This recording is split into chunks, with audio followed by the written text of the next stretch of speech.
The earliest conspiracy theories in Elden Ring trace back to the age of the Erd Tree, long before the Shattering, revealing hidden truths about Marika's divine origins. And I think that singular fact recontextualizes everything you thought you understood about the lands between. This is not a story about a broken ring or fallen demigods, or even the player character's rise to power. This is a story about whispers that have persisted across ages, theories that players have excavated from item descriptions and environmental storytelling and cryptic NPC dialogue, conspiracies that suggest the entire world was engineered by forces far more ancient and far more calculating than Queen Marika herself. What if the Shattering was not an act of rebellion, but an inevitability, orchestrated by entities that view gods the way gods view mortals?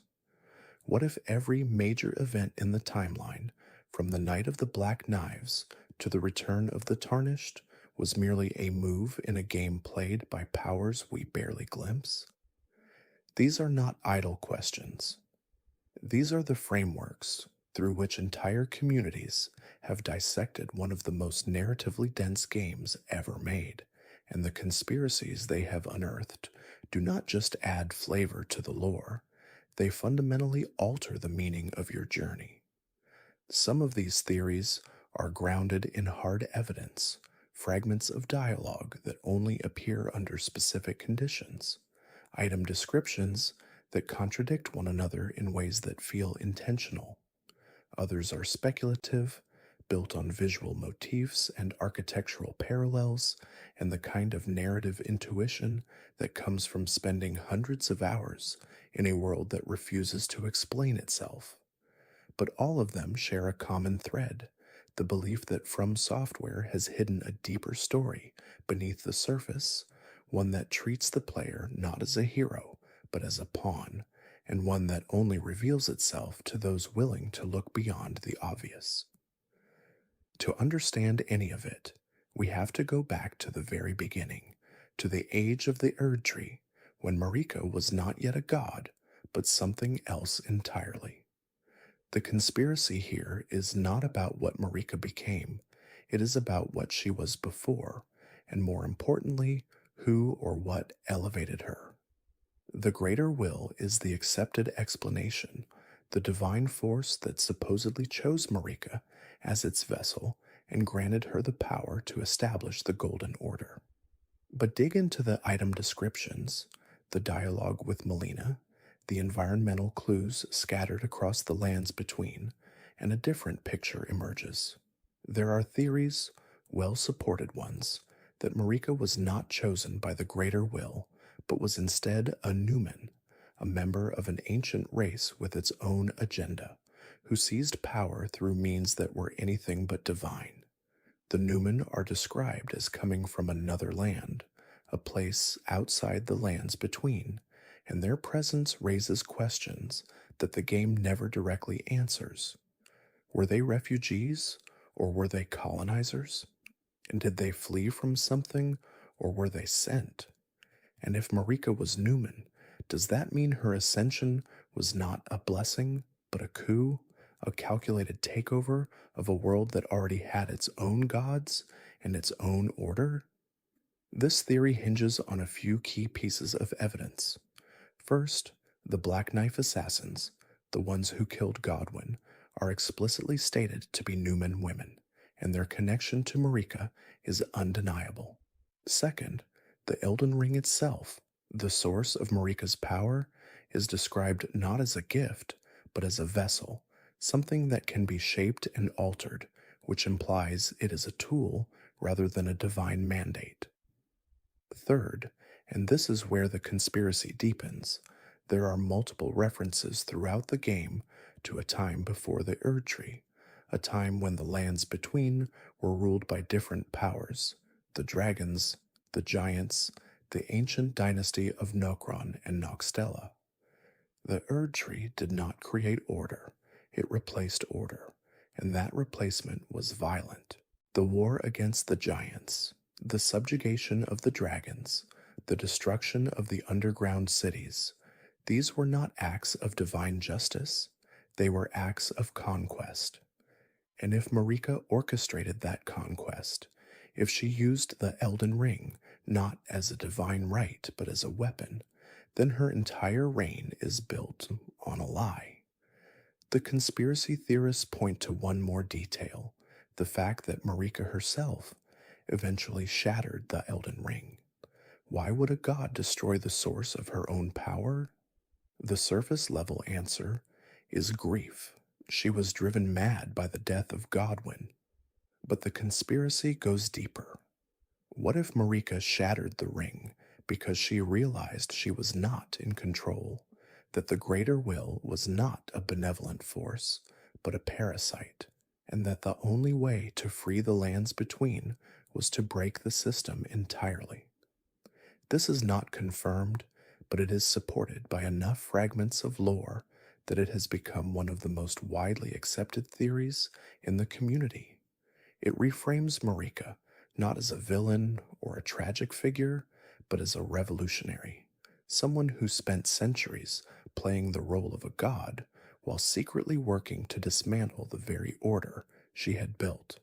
And if that is true, then everything that follows, the shattering, the rise of the demigods, the return of the tarnished, is not chaos, but the unfolding of a plan that Marika set in motion long before her imprisonment. As we move into the next chapter, the shattering itself, the conspiracies multiply.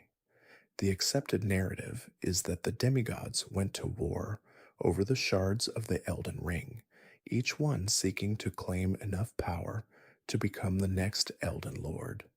But there are theories, compelling ones, that the shattering was not a free for all, but a controlled event, that certain demigods were manipulated into conflict by forces that had their own agendas. Rani is the most obvious suspect. Her involvement in the Night of the Black Knives is confirmed. She orchestrated the theft of the Rune of Death and used it to kill Godwin. But the question is why? The surface explanation is that she wanted to escape the control of the greater will, to sever her connection to the two fingers and forge her own path. But the conspiracy goes further. What if Rani was not acting alone? What if she was working with other outer gods, entities like the Dark Moon or the Formless Mother, who saw the shattering as an opportunity to weaken the greater will's grip on the lands between? The evidence for this is circumstantial but intriguing. Rani's ending, the Age of Stars, explicitly removes the influence of the greater will and replaces it with something else, a cosmic order governed by the moon rather than the Erd Tree. This is not just a you probably think the Erd Tree was always there, this golden beacon of life and order standing at the heart of the lands between. But here's the thing: the Erd Tree is an invader. It's a cosmic parasite sent from beyond the stars, and everything you think you know about Marika's divine right to rule, about the natural order of the world, it all rests on a lie that begins with a falling star and ends with a god embedded with a ring of power she never asked for. We're going to walk through the entire pre-shattering era, the age of the Erd Tree itself, and I'm going to show you how every conspiracy, every hidden truth about this world, traces back to this singular moment when the greater will decided the lands between needed to be conquered. So let's start at the very beginning, back in the pre-shattering era, the age of the Erd Tree, before any of the demigods turned on each other, before the world fractured into the nightmare you stumble through as a tarnished.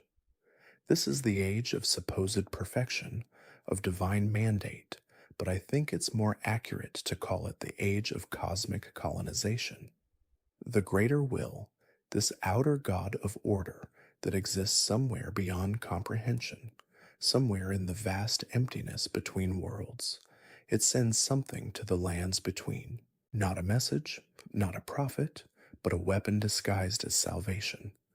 The Elden Beast arrives as a golden star, a living incarnation of order itself, and when it crashes into the earth, it doesn't destroy, it transforms. The beast becomes the Erd Tree, or perhaps more accurately, the Erd Tree grows from the beast, rooting itself into the very fabric of reality in the lands between.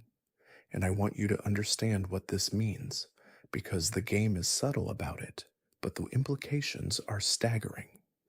The Erd Tree isn't native flora that got blessed by a god. It's the god, or at least the physical manifestation of the greater will's power, a living antenna that broadcasts order across the entire continent. Before the Erd Tree, there was something else, the primordial crucible, this churning, melting pot of life, where all things blended together, where the boundaries between species and forms were malleable, where horns and wings and tails sprouted from beings without regard for categorical purity. The crucible represented life in its most raw, chaotic, beautiful form. Crucible knights, these elite warriors who served the Erd Tree in its earliest days, they bore aspects of the crucible, these bestial features that later ages would call omen curses. But back then, in those first days, these aspects were honored. They were signs of the old power, the power that came before. The Erd Tree doesn't destroy the crucible outright. That would be too obvious, too violent. Instead, it supplants it. The Erd Tree becomes the new symbol of life, the new source of blessing, and slowly, methodically, the Golden Order reframes everything crucible related as primitive, as lesser, as something to be transcended. The horns that were once noble become curses. The wings that were once blessed become deformities. This is how colonization works. You don't erase the old ways immediately. You let them linger just long enough to recontextualize them as inferior. And this is where Marika enters the story, and I feel like her arrival is the single most important and most mysterious event in all of Elden Ring's history. Marika is a Newman, and that detail matters more than the game initially lets on. The Newmen are described as beings from outside the lands between, and there's this one item description, I think it's on the Newman's rune, that says the Newmen are rumored to be descendants of denizens of another world, not another region, another world. Marika isn't native to this place. She's a foreigner, possibly an extraterrestrial in the most literal sense, and she arrives as an Empyrean, this special classification of being that's capable of hosting a god, of serving as a vessel for an outer god's power. Now, the game never tells you exactly how Marika becomes chosen. We don't get a cutscene of the greater will appearing before her and offering her divinity, but we know she's selected, and I theorize this selection happens because Marika is uniquely suited to the greater will's purposes. She's powerful, yes, but more than that, she's ambitious. She's malleable in the ways that matter. An Empyrean isn't just someone with divine potential. It's someone who can be shaped, who can be made into a god that serves a specific agenda. And the greater will's agenda is order, absolute and unyielding. Marika ascends, she becomes the eternal queen, and with that ascension, the Golden Order is born as the dominant force in the lands between. But what does that actually mean? The Golden Order isn't just a religion or a government. It's a metaphysical law, a rewriting of reality's source code. Under the Golden Order, death is controlled, life is regulated. The Erd Tree's grace, this golden light that marks the blessed, it becomes the mechanism through which immortality and resurrection are granted. If you have grace, if the Erd Tree's light shines in your eyes, you cannot truly die. You'll return again and again, bound to the Erd Tree's cycle. It's a gift, sure, but it's also a leash. The Elden Ring itself is embedded within Marika, not worn like jewelry, not held like a scepter, but fused into her being. She is the vessel, the living container of the Elden Ring's power, and this is crucial because it means Marika doesn't just wield divine authority. She is the authority. Every rune, every law, every fundamental rule of existence in the lands between flows through her.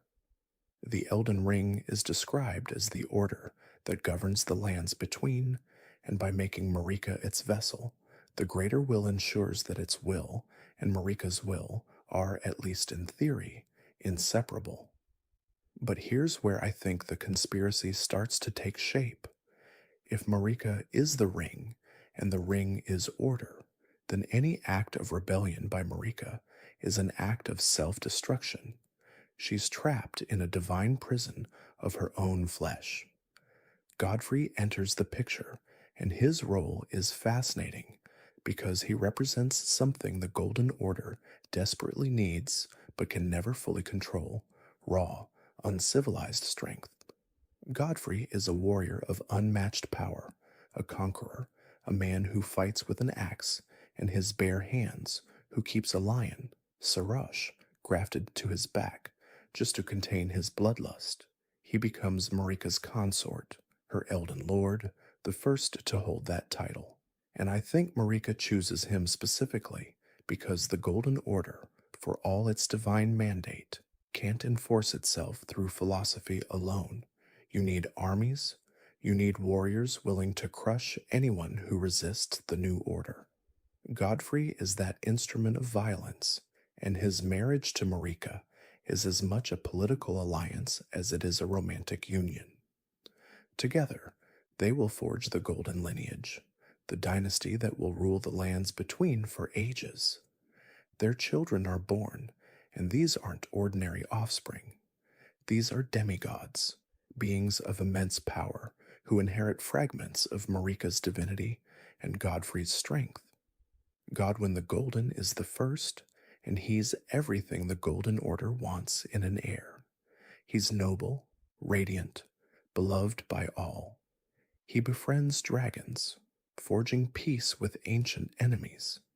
He embodies the ideal of the Golden Order's promise: strength tempered by grace, power wielded with wisdom. But Marika and Godfrey also produce Morgott and Mog, and here the cracks in the Golden Order's perfection become impossible to ignore. Morgott and Mog are born as omens, bearing the horns and features of the primordial crucible. In an earlier age, these features were honored, but under the Golden Order, under the Erd Tree's recontextualized reality, these twins are abominations. They're locked away beneath Landel, hidden in the sewers, their existence a shameful secret. Marika, the eternal queen, the vessel of perfect order, gave birth to children who embody everything her order has deemed impure. And she doesn't fight for them. She hides them. The Golden Lineage is established through Godwyn and his siblings, and this bloodline becomes the foundation of legitimacy in the lands between. To be descended from Godfrey and Marika is to have an undeniable claim to power, to grace, to the right to rule. But I want you to notice something here. The Golden Lineage is only golden when it's convenient. Morgott and Mog are just as much Godfrey and Marika's children as Godwyn, but they don't count. They're erased from the official narrative, or at least buried so deep that most people forget they exist. This tells you everything about how the Golden Order actually functions. It's not about truth or divine law. It's about control, about maintaining an image of perfection, even when that image requires you to imprison your own children.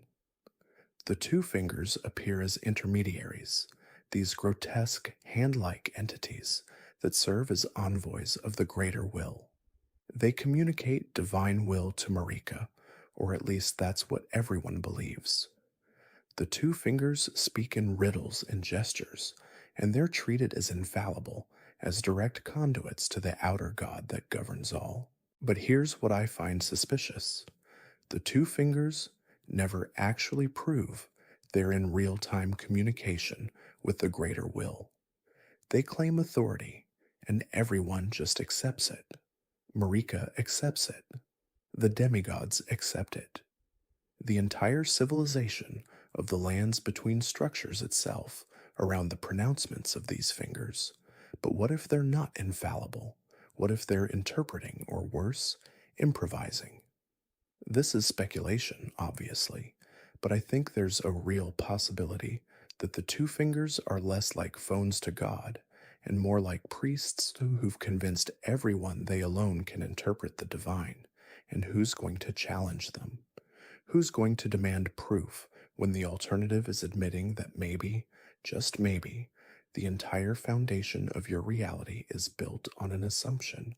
The Erd Tree's grace becomes the defining feature of life under the Golden Order. If you're graced, you're blessed. Your eyes glow with golden light, and you're marked as one of the Erd Tree's chosen. You'll resurrect at sites of grace, these checkpoints of divine power scattered across the land. You're functionally immortal as long as the Erd Tree wills it. But grace can also be taken away. Marika herself will later strip grace from Godfrey and his warriors, turning them into the tarnished and banishing them from the lands between. Grace isn't unconditional love. It's a tool, a mechanism of control that can be granted or revoked based on the needs of the order. And that's terrifying when you think about it, because it means your immortality, your very soul's safety, is contingent on your obedience to a system that a foreign god imposed on your world. This is the foundation. This is the age of the Erd Tree at its height, before the cracks widen into chasms, before the shattering tears everything apart.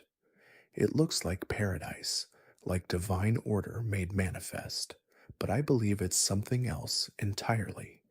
It's an occupation dressed in golden light, and every conspiracy that follows, every betrayal and hidden truth grows from seeds planted in this era of supposed perfection. Marika's next move would reshape the very fabric of existence in the lands between. At some point during the height of the Golden Order's power, she made a decision that would reverberate through every age to come. She removed the Rune of Death from the Elden Ring itself. Now, I want you to understand what this actually means, because it's not just a narrative flourish. The Elden Ring, as we've established, is the fundamental ordering principle of reality. Each great rune within it governs a specific aspect of existence, life, death, causality, the whole spectrum. The Rune of Death, also called Destined Death, was the mechanism by which souls could truly die, by which the cycle of life could complete itself. By extracting it, Marika didn't just grant immortality to the gods and demigods. She broke the natural order.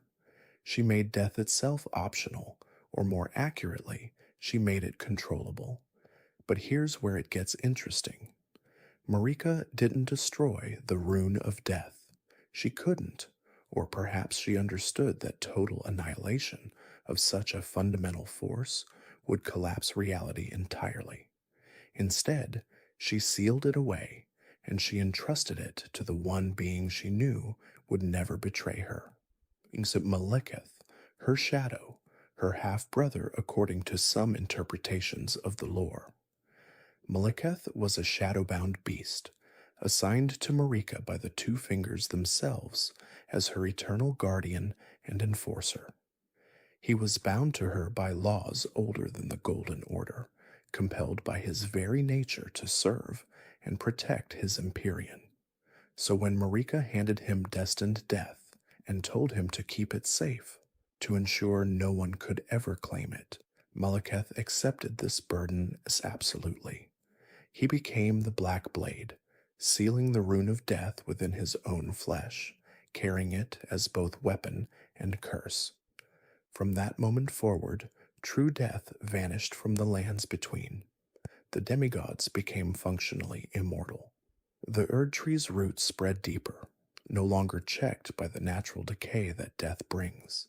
And Malekith, consumed by his duty, withdrew from the world, guarding his terrible secret in the shadows. I think this is where we need to talk about what Marika was actually trying to accomplish, because the removal of death wasn't just about protecting her family or consolidating power. It was about control, yes, but control in service of something larger. With death removed from the equation, Marika could ensure the Golden Order's permanence. No more cycles, no more ages rising and falling, just eternal golden rule, forever. But there's a cost to immortality, and it's not the one you'd expect. Without death, there's no renewal. Stagnation sets in.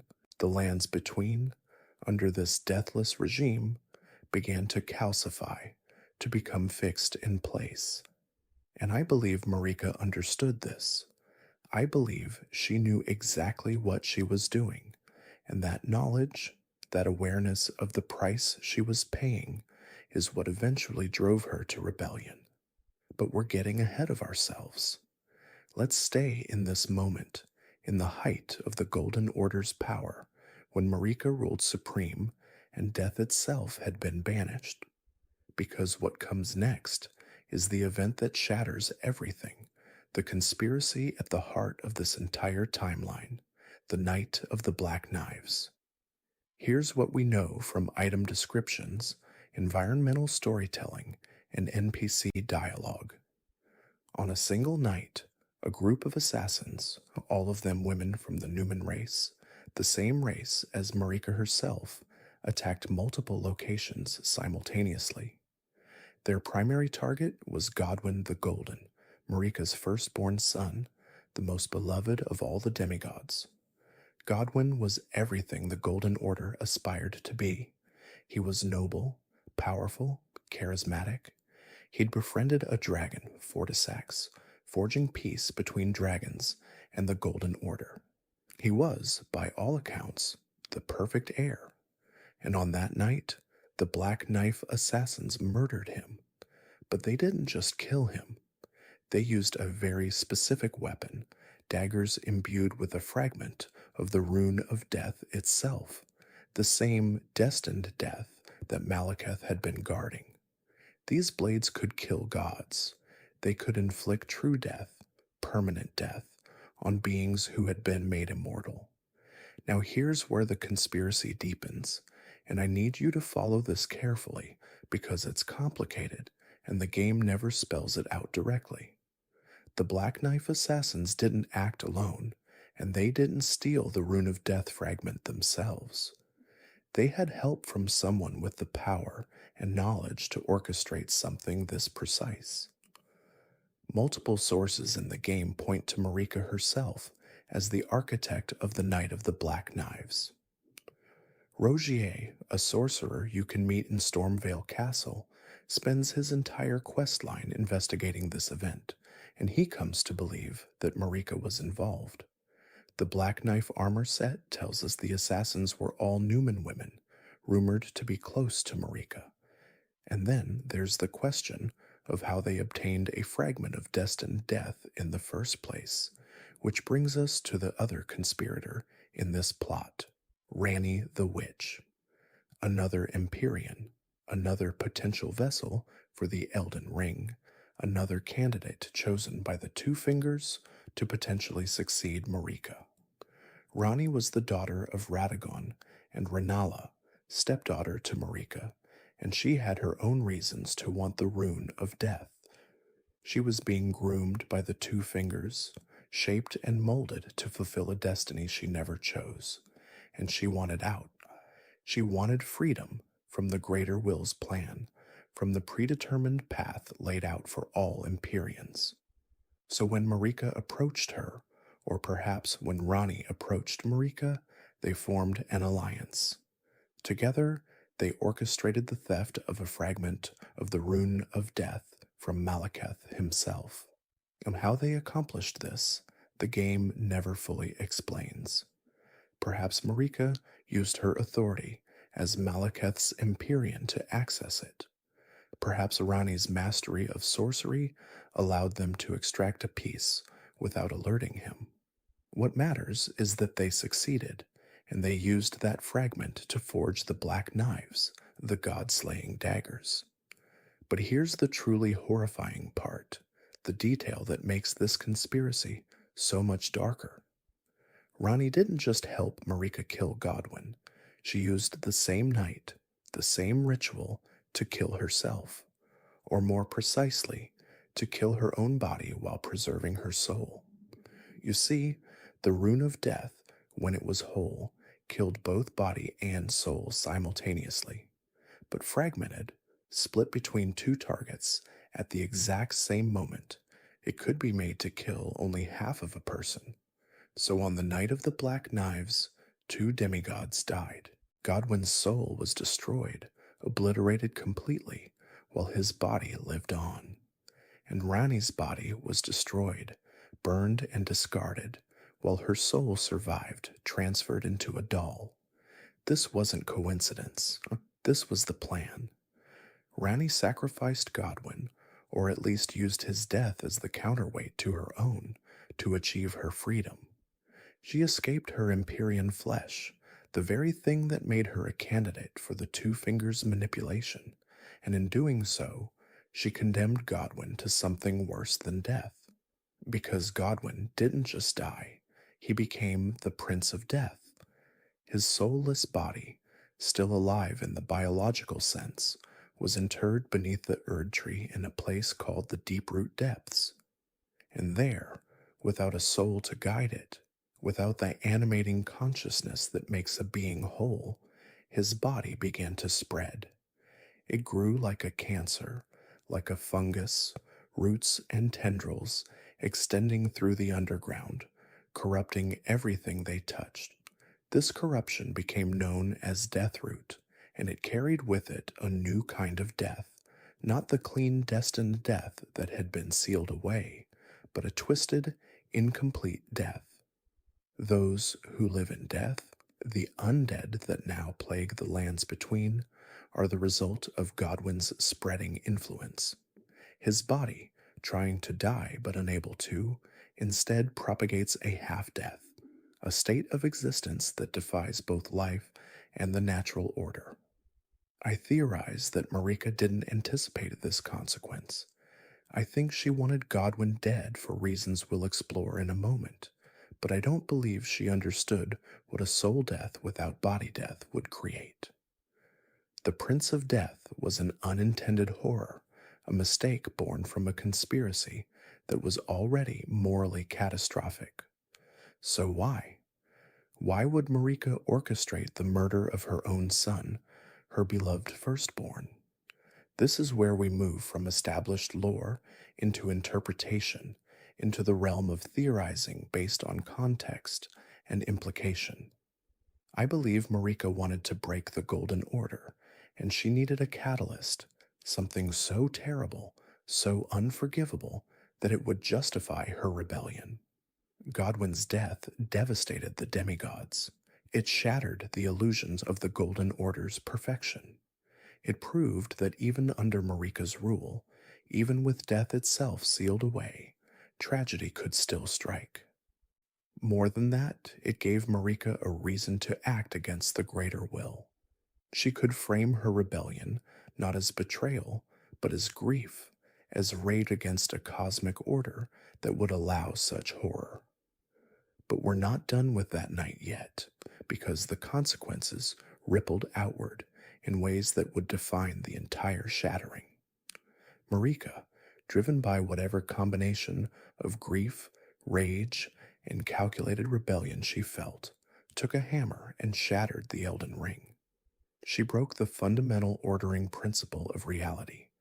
She rebelled against the greater will itself, the outer god that had empowered her, that had made her a goddess. This is the moment everything falls apart.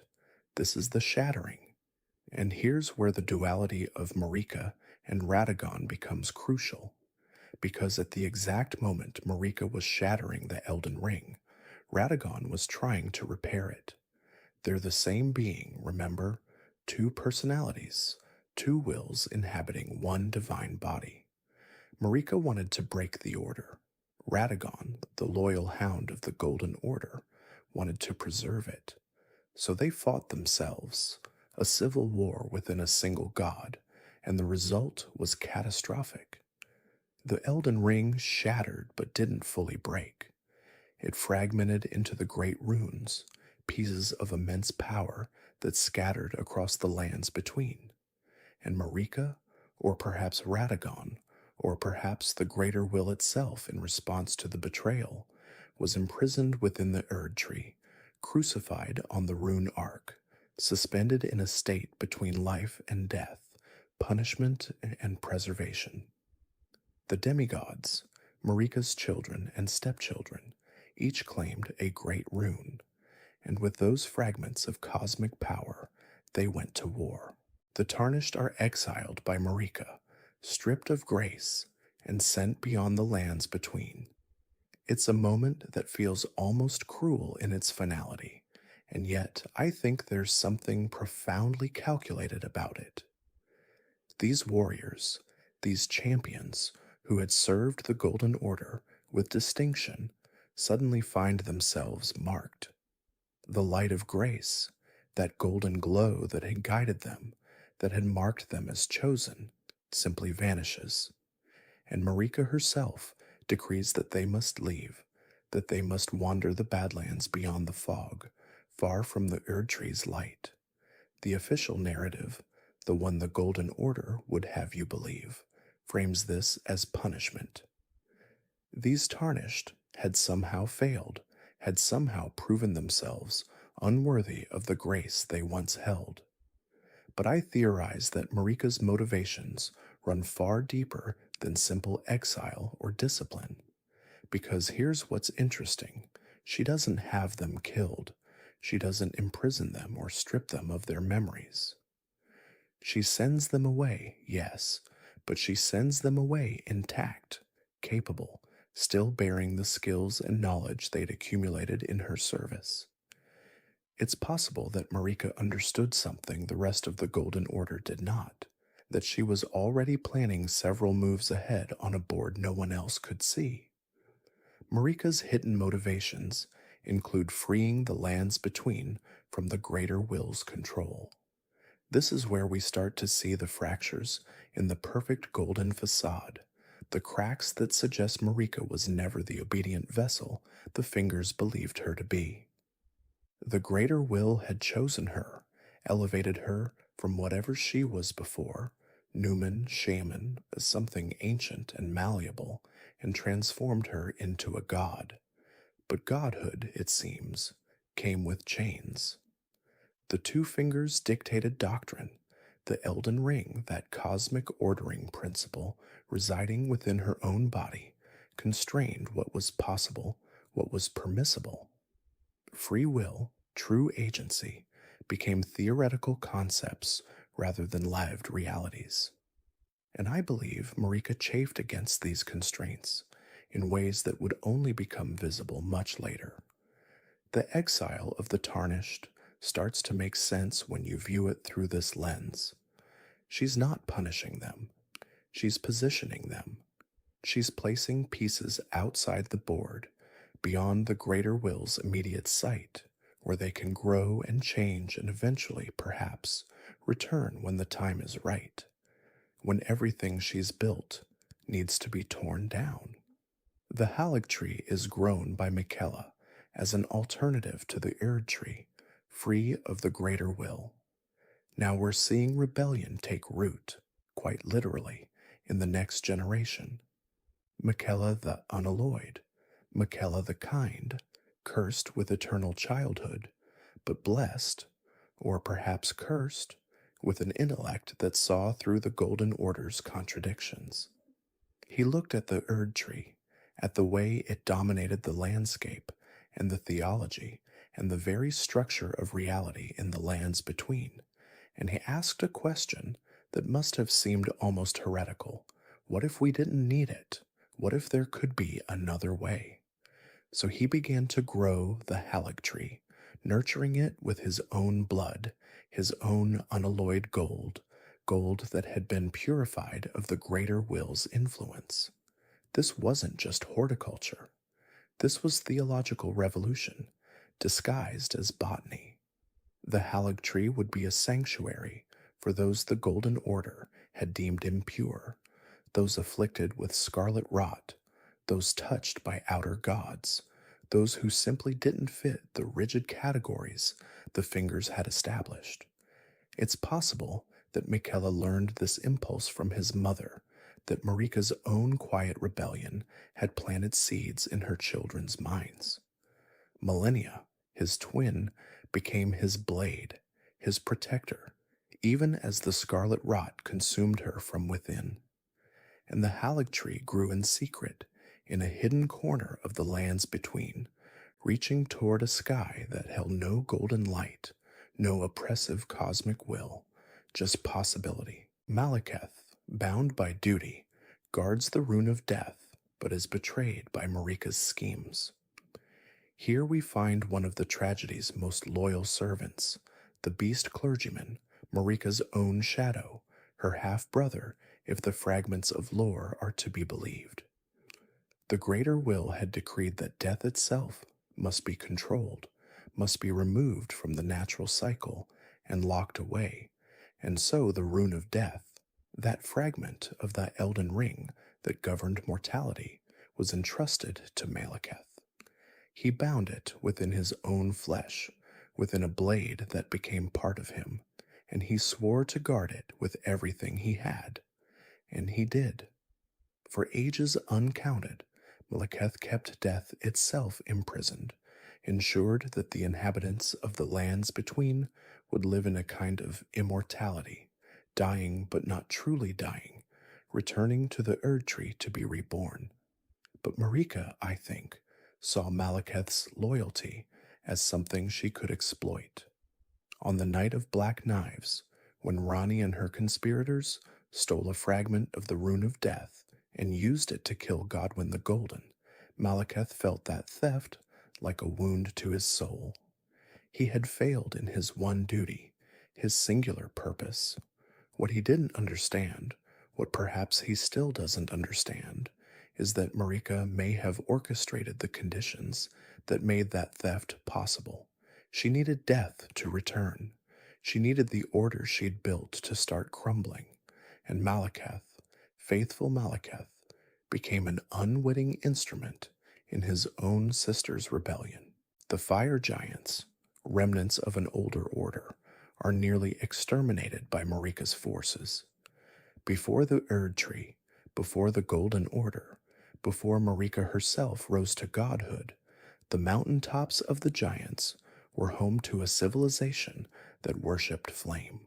The Fell God, a deity of fire and destruction, had chosen the fire giants as its servants, and they tended the flame of ruin, a force capable of burning even the Erd Tree itself.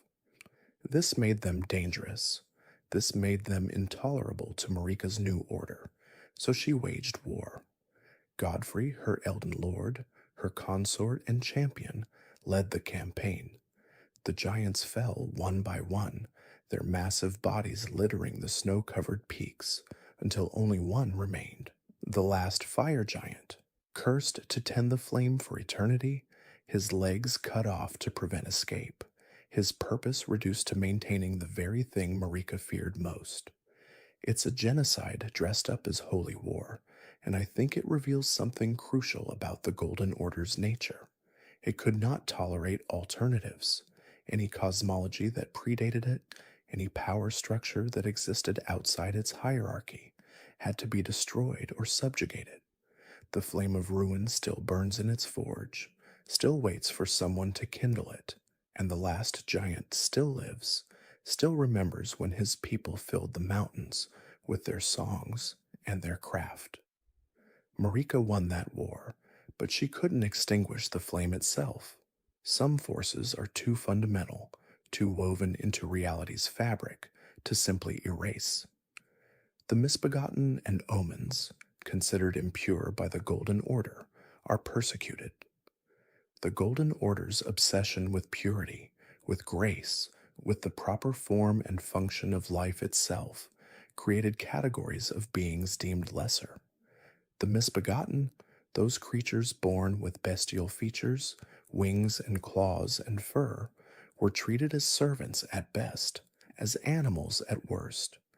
They built the castles, forged the weapons, performed the labor that kept the lands between functioning, and in return, they received chains and contempt. The omens had it even worse. Born with horns and cursed blood, touched by something the Golden Order could not explain or control, they were seen as afflictions, as mistakes in the cosmic order. Noble omens, those born to high houses, had their horns cut off in infancy, a brutal ritual that left them scarred and broken. Common omens were simply thrown into sewers beneath the capital, left to live in filth and darkness, their existence acknowledged only as something to be hidden. Morgoth and Mog, both sons of Marika herself, both omens, grew up in those sewers. One emerged as a defender of the order that had rejected him, the other as a revolutionary who sought to build something new from blood and pain. The persecution of these groups reveals the Golden Order's fundamental hypocrisy. It claimed to represent a perfect cosmic structure, a divine ordering of reality, but it could not account for variation, for difference, for the messy reality of life that refuses to fit neat categories. The eternal cities, once thriving, are buried underground for defying the greater will. Nokron and Nokstella, cities of silver and starlight, cities that had mastered technologies and magics that rivaled even the Golden Order's power. They created silver tears, those mimics that could assume any form. They studied the stars, mapped the cosmos, understood that the greater will was not the only force shaping reality, and they committed the ultimate heresy. They tried to create their own lord, their own god, a lord of night fashioned from their own understanding rather than imposed from above. The greater will's response was absolute. It sent a falling star, or perhaps something that looked like a falling star, something massive and terrible and final. The impact buried the eternal cities, drove them deep into the earth, where light became memory, and the stars became distant pinpricks, viewed through cracks in stone. The inhabitants survived after a fashion, but their civilization was broken, their ambitions crushed beneath literal tons of rock and soil. Walking through Nokron now, you can still see the grandeur they achieved, the plazas and towers and mechanisms that speak of a culture that had pushed at the boundaries of what was possible. But it's a tomb, fundamentally, a warning written in architecture and silence. This is what happens when you defy the cosmic order. This is the price of ambition that reaches too high. The Fingerslayer blade is hidden in Nokron, a weapon capable of harming the greater will's envoys. But the eternal cities left behind more than ruins and memories. Hidden in the depths of Nokron, guarded by mimics and silver tears and the ghosts of a fallen civilization, there's a blade. It looks organic, almost alive, shaped like a twisted finger or perhaps a spine. And it has one purpose, one function that makes it the most dangerous artifact in the lands between. It can kill a two fingers. These envoys of the greater will, these interpreters of cosmic law who had guided every age and every succession, who had seemed untouchable and eternal, could be destroyed by this weapon. The implications are staggering. The eternal cities didn't just defy the greater will philosophically or theologically. They created a practical means of resistance, a tool that could sever the connection between the lands between and the cosmic force that claimed dominion over it. Rani would eventually claim this blade, would use it to kill her own two fingers, to free herself from the destiny they had prescribed. But its existence raises questions that echo backward through history. Did Marika know about it? Did she understand that buried beneath the capital, beneath the roots of her own Erd tree, there lay a weapon that could challenge the very foundations of her order? Marika's rebellion is hinted at in hidden texts, suggesting she planned her own downfall. The fragments are scattered, easy to miss, inscribed in churches, and hidden in item descriptions, and whispered in the remembrances of those who knew her. O Radagon, Leal Hound of the Golden Order, thou art yet to become me, thou art yet to become a god. Let us be shattered both, mine other self. These aren't the words of a content god queen. These are the words of someone planning an escape, an ending, a shattering of everything she'd built. I believe Marika spent the latter years of her reign preparing for her own act of defiance, laying groundwork that would only become visible in retrospect. The exile of the tarnished, the positioning of her children, the wars and purges and consolidations of power, all of it building toward a moment when she would raise a hammer and bring it down on the Elden Ring itself. She couldn't simply walk away. The ring was inside her, part of her, the source of her divinity, and the chain that bound her. So she would break it. She would shatter the cosmic order and accept whatever punishment came, trusting that the pieces she'd positioned, the tarnished she'd exiled, the children she'd raised, would find a way to build something different from the fragments. The age of the Erd Tree ends with the shattering, plunging the lands between into chaos. Marika raises the hammer. The Elden Ring breaks. Reality itself fractures along lines of power and ambition, and divine law suddenly rendered mutable. The demigods, Marika's children, and stepchildren, and consorts, each claim a great rune, each fragment of the shattered ring granting them power and purpose and an excuse for war. The shattering war begins, brother against sister, demigod against demigod, armies clashing across landscapes that begin to warp and twist under the weight of conflicting divine wills. And Marika herself is imprisoned within the Erd Tree, crucified on a rune ark, her body merged with Radagon's, punished by the greater will for her ultimate transgression. The Golden Age is over. The certainty, the order, the divine hierarchy that had structured every aspect of life in the lands between, all of it collapses into conflict and chaos. The greater will's influence wanes as Marika's defiance fractures the established order. And here's what I find most fascinating about this moment. The greater will doesn't simply fix it. This cosmic entity that had shaped ages, that had chosen Empyreans and dictated law and buried entire civilizations for defiance, it doesn't reach down and restore what was broken. Maybe it can't. Maybe Marika's act of shattering created a rupture too fundamental to simply heal. Or maybe, and this is just speculation, maybe the greater will's power was never as absolute as everyone believed. The two fingers fall silent, unable to commune with their master, unable to provide guidance to the demigods tearing the realm apart. The Elden Ring, that perfect cosmic ordering principle, lies in fragments, each piece claimed by a different ambition. And the lands between, for the first time in an age, becomes genuinely uncertain, genuinely open to possibility.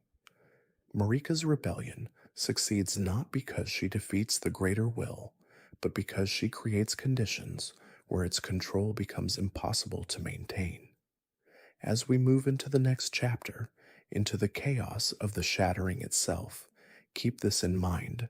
Every war, every betrayal, every desperate grasp for power traces back to this moment when a god chose defiance over obedience and shattered the world to free it. So for centuries the lands between had basked in the golden light of the Erd tree, and Marika's rule seemed eternal, unshakable, a divine order written into the very fabric of reality. But that order, as we've seen, was built on secrets, and secrets have a way of metastasizing into catastrophe, which brings us to the moment everything fell apart, the Shattering Era, the event that defines Elden Ring's entire present, the cataclysm that turned the lands between from a unified empire into a war-torn nightmare. And here's the thing that I think makes this period so fascinating from a conspiracy standpoint. We know what happened. We can see the consequences everywhere we look in the game, but the why remains maddeningly, deliberately obscure. Let me paint the picture. At some point after Godwin's death, after the Night of the Black Knives tore a hole in Marika's world, the goddess does something unprecedented, something unthinkable. She takes up her hammer, the same hammer we see her holding in statues throughout the lands between, and she shatters the Elden Ring, not metaphorically, not symbolically. She physically destroys the fundamental ordering principle of reality itself, the cosmic law that her entire reign was built upon, the golden circle that had hung in the Erd tree, that had defined the rules of life and death and rebirth, fractures into pieces. The rune of death had already been stolen, carved into the black knives, used to kill Godwin. Now Marika destroys what remains. The consequences are immediate and apocalyptic. The greater will, the outer god that had empowered Marika, that had sent the Elden Beast down in that golden star to become the Elden Ring in the first place, it abandons the lands between. Or at least, that's one interpretation. The guidance of grace, that golden light that had pointed the way for Marika's chosen, it vanishes for most people. The natural order begins to break down. The dead stop returning to the Erd tree. Destined death is loose in the world through the rune fragment carved into the black knives. But the rest of death, the normal cycle, is shattered along with everything else. People can die, but they don't die properly. They linger, they hollow. The lands between becomes a place suspended between states, neither fully alive nor properly dead.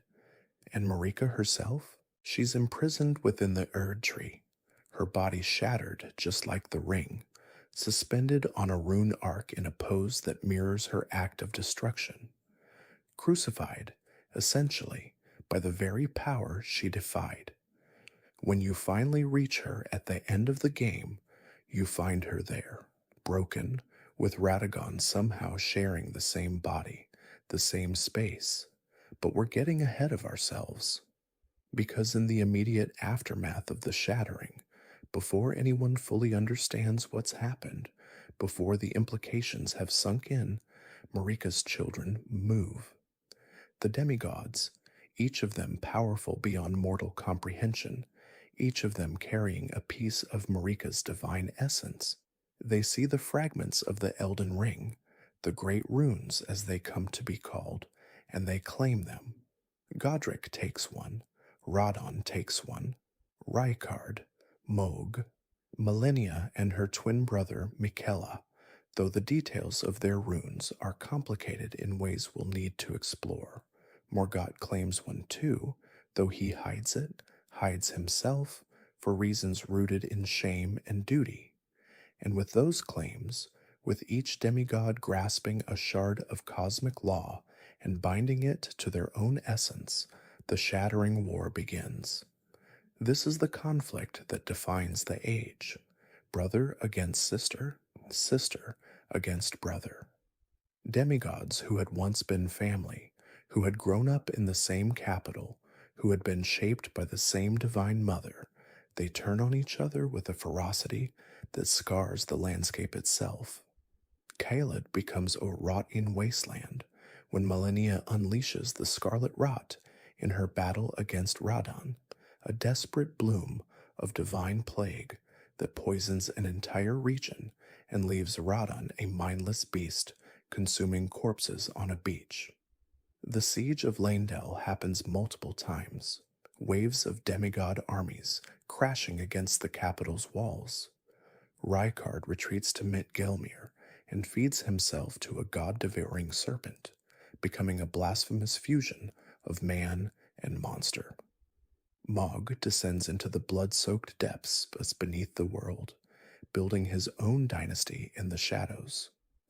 Godric, the weakest of the demigods, hides in Stormvale Castle and begins grafting the limbs of warriors onto his own body in a grotesque attempt to claim the strength he lacks. The lands between tears itself apart, and the question that haunts every scholar, every lore seeker, every player who's paid attention to the fragments of story scattered through item descriptions and NPC dialogue, the question is, why did Marika do it? What could possibly motivate a god to destroy the very source of her own power? What would drive someone who had ruled for an age, who had built an empire, who had reshaped the laws of reality to her design, to suddenly shatter it all? The game doesn't give us a clear answer. It gives us hints. It gives us fragments appropriately enough. And in those gaps, in that deliberate ambiguity, conspiracy theories flourish. Here's what we know for certain. Marika's last words, spoken before the shattering and recorded in the item description for the Erd Tree incantations, they're directed at Radagon. O Radagon, leal hound of the Golden Order, thou art yet to become me, thou art yet to become a god. Let us be shattered, both, mine other self. There's bitterness there, resentment, a sense of betrayal, or at least profound disillusionment. She's addressing Radagon as separate from herself, even though they share the same body, calling him a loyal hound of the Order, and that phrasing, I think it's crucial. It suggests Radagon represents something Marika has come to oppose: the Golden Order, the system, the cosmic law that she herself established. So one theory, probably the most straightforward, is that Marika shattered the ring as an act of rebellion. That after Godwyn's death, after losing her firstborn, her favorite, the golden child who embodied everything the age of the Erd Tree was supposed to represent, she simply broke. Grief turned to rage. Rage turned to rejection of the entire system.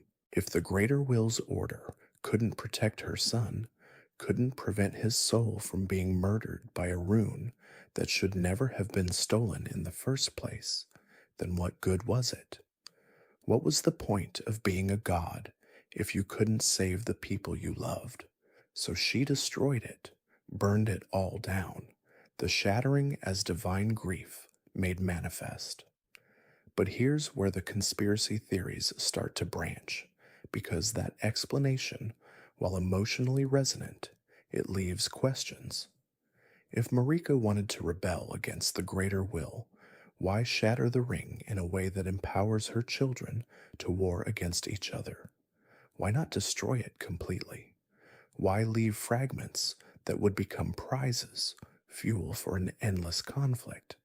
And why, if this was an act of defiance, does the greater will's intermediary, the Two Fingers, immediately begin searching for a new Elden Lord to repair the ring and restore the order? Some theorists suggest Marika was manipulated, that the shattering wasn't her choice at all, not really, that the greater will, or perhaps another outer god, one of the cosmic entities constantly vying for influence over the lands between, that one of these powers pushed her to it, used her grief, exploited her rage, turned her into an unwitting instrument of their own agenda.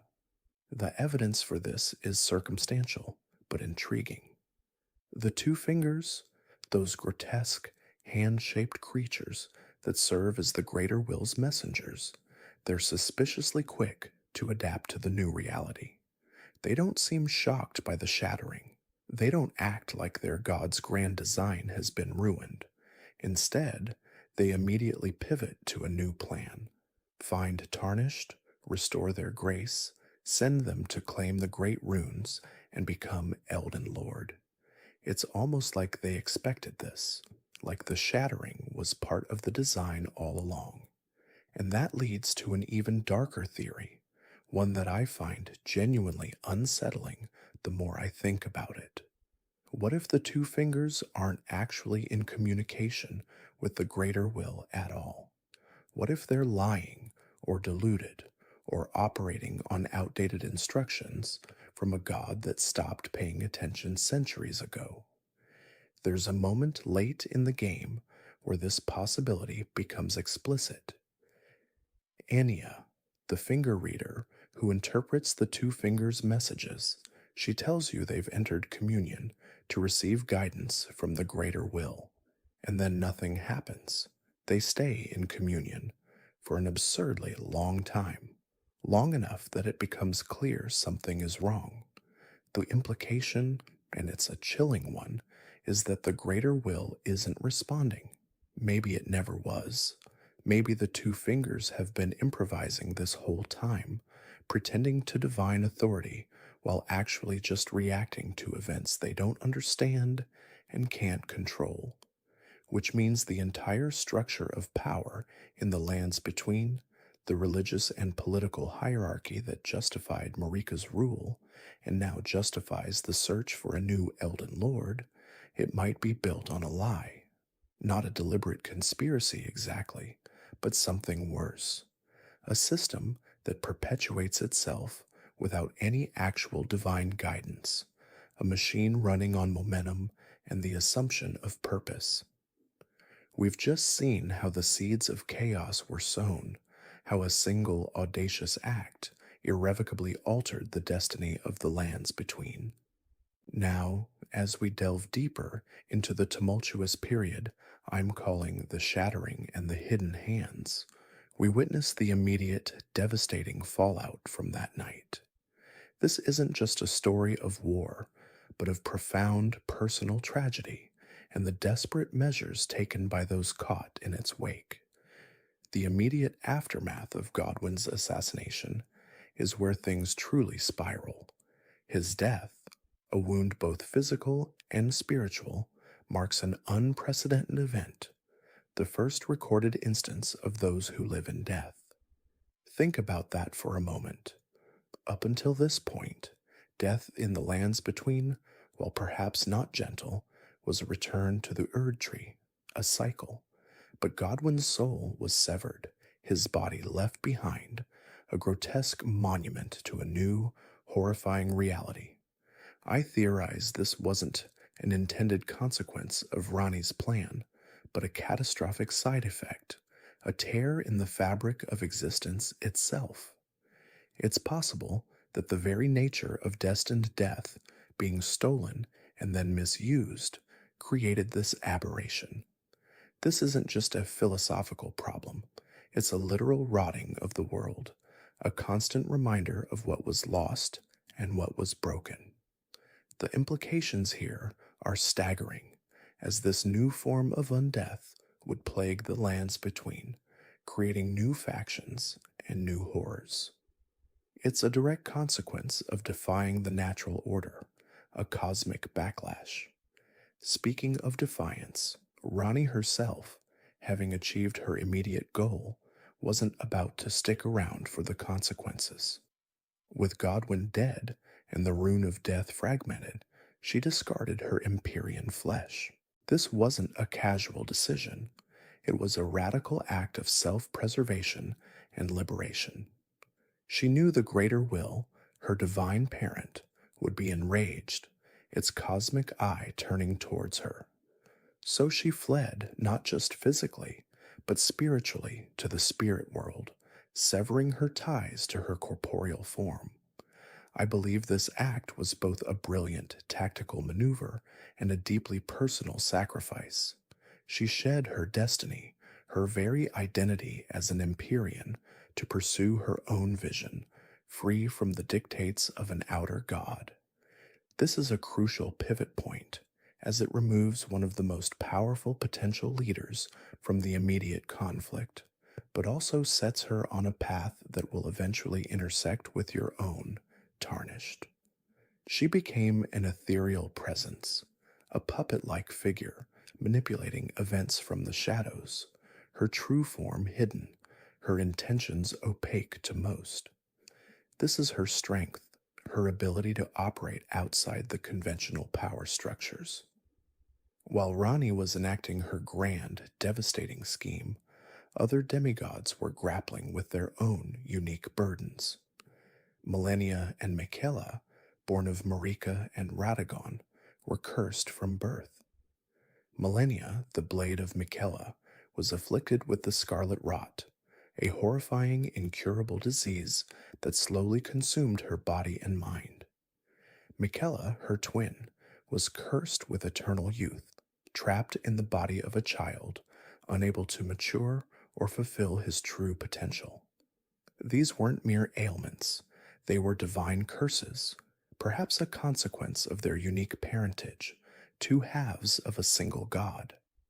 I feel like this highlights the tragic irony of the demigod's existence, born of divinity, yet burdened by inescapable flaws. Their curses are not just personal tragedies, but also significant drivers of the ensuing conflict. Michaela, despite his curse, was a being of immense power and compassion. He wasn't content to simply suffer. He sought a solution, not just for himself and his sister, but for all the marginalized and outcast of the lands between. This led him to create the Halig tree. This wasn't just a magical tree, it was a sanctuary, a haven for those rejected by the Erd tree's grace, those afflicted with curses or simply deemed unworthy by the prevailing order. It was a testament to his benevolent nature, his desire to create a world where all could find solace. I believe this act reveals a profound counter-narrative to the greater will's often harsh judgment. Michaela represented a different path, a path of inclusion and healing, a stark contrast to the rigid dogma of the Golden Order. He poured his very essence into this creation, hoping to nurture it into a true alternative to the Erd tree, a place where the unloved could thrive. This project, however, would ultimately be incomplete, its promise tragically unfulfilled, but its existence speaks volumes about Michaela's character. But even Michaela's noble aspirations couldn't halt the march towards war. Millennia, his fiercely loyal sister, became a central figure in the escalating conflict. Her most famous confrontation was against Radon in Kyled. This wasn't just a skirmish, it was a cataclysmic clash of titans, a battle that forever scarred the landscape and its inhabitants. Millennia, in her desperation, unleashed the full, devastating power of the Scarlet Rot, infecting Radon and, more tragically, Khaled itself. This act, while perhaps necessary in her eyes to protect Michaela's dream, had horrific consequences. The Scarlet Rot spread like wildfire, transforming the once vibrant land into a festering wasteland, a testament to the destructive power unleashed by the demigod's squabbles. This battle is a prime example of how the personal grievances of the demigods manifested as widespread devastation for the common folk. It's a brutal illustration of the collateral damage of divine conflict. Radon, even in his maddened state, served a crucial function. Before his mind succumbed to the rot, he used his incredible gravitational magic to hold back the stars. Why is this significant? Because holding back the stars directly halted Rani's fate. Her destiny, her very being, was tied to the celestial movements, to the moon and the stars. By freezing them in place, Radhan inadvertently, or perhaps intentionally, in his pre wrought clarity, prevented Rani from fully enacting her true purpose, whatever that might have been. This is a fascinating intersection of storylines, showing how the actions of one demigod could ripple outwards, impacting the plans of another. It's possible that Radon, even in his arrogance, understood the cosmic implications of Rani's ambitions and sought to prevent them. This act, too, would have profound implications for your journey, Tarnished, as it leaves Rani's path unfinished, waiting for a catalyst. The stage was set, the players in motion, and the inevitable arrived, the shattering war. This wasn't a unified conflict against a common foe. It was a brutal, internecine struggle, a civil war among siblings.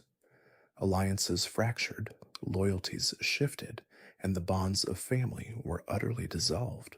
Brothers and sisters, once united under Marika's reign, turned into bitter enemies, each vying for supremacy, for fragments of the Elden Ring, or simply for survival. I think this is where the true tragedy of the demigods comes into sharp focus. Their immense power, once a source of order, became the engine of destruction. This war wasn't about noble ideals, it was about ambition, resentment, and a desperate grab for power in a world suddenly devoid of clear leadership. The lands between became a battlefield, its people caught in the crossfire of divine tantrums. Every major demigod, from Godric to Renala to Morgoth, played a role, each contributing to the widespread devastation. As the war raged, the very fabric of the Golden Order began to unravel. The Erd Tree's guidance, once a constant, reassuring presence, waned. Its golden light, which once illuminated the path for all, grew dim, its influence diminishing with each passing day of conflict.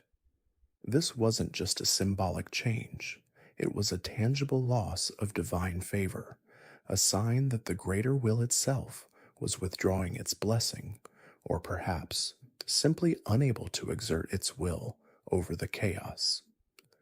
I believe this weakening of the Erd Tree's guidance is a direct consequence of the Elden Ring's fragmentation. With its power scattered, its ability to project its will and maintain order was severely hampered. This created a spiritual vacuum, leaving the inhabitants of the lands between feeling lost and abandoned. And it wasn't just the Erd Tree that suffered. The Two Fingers, the Greater Will's direct emissaries, lost communication with their divine master. Imagine that.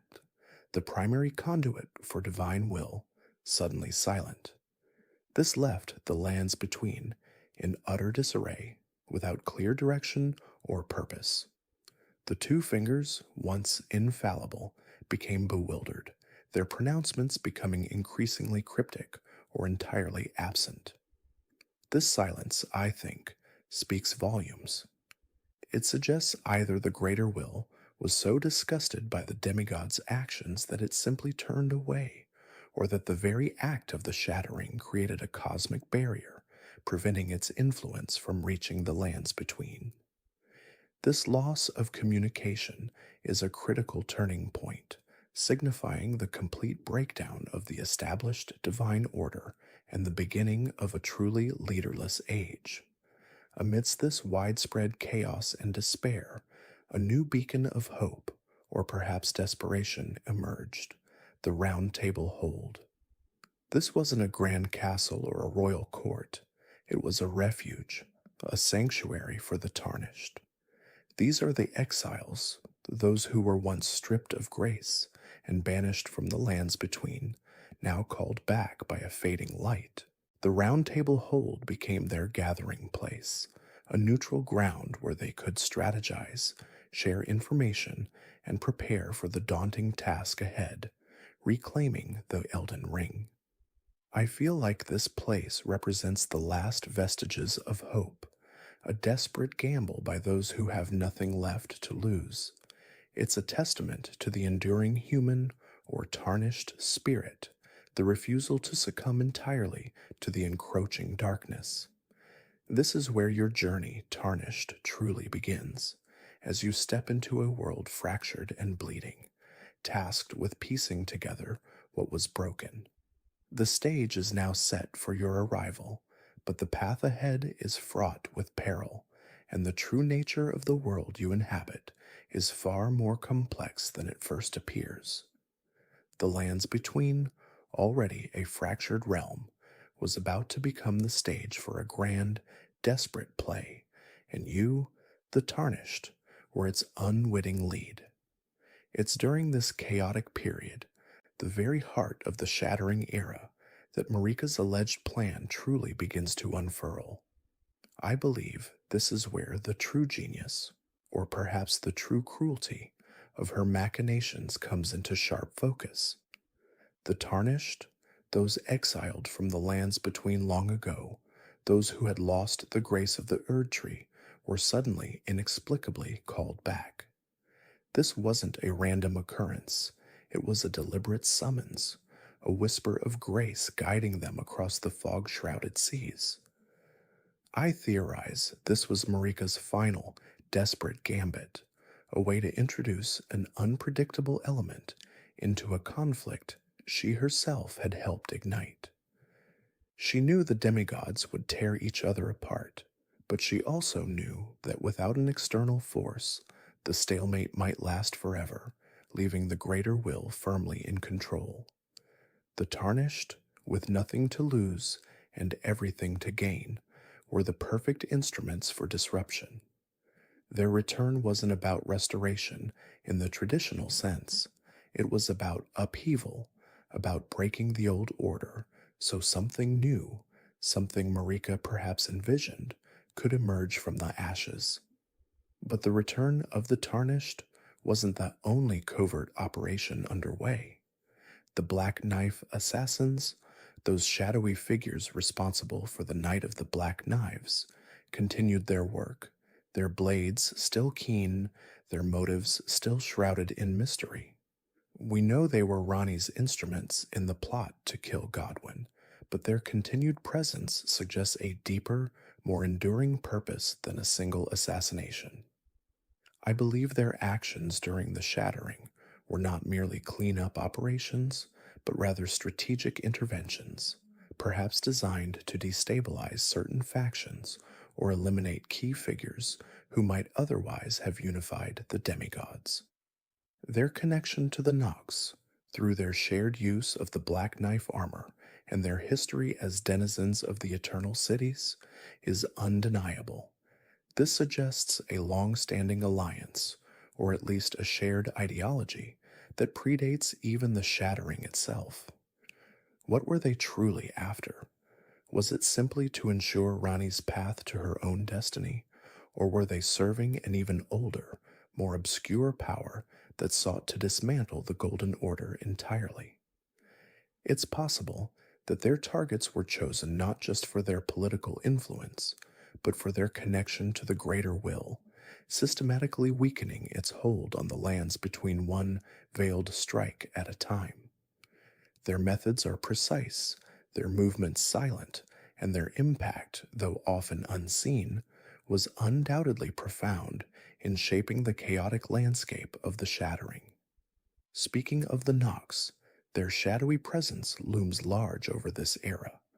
The discovery of the Fingerslayer blade, a weapon crafted with the explicit purpose of slaying the Two Fingers, is a monumental piece of evidence. This isn't just a powerful artifact, it's a declaration of war, a tangible manifestation of a deep-seated animosity.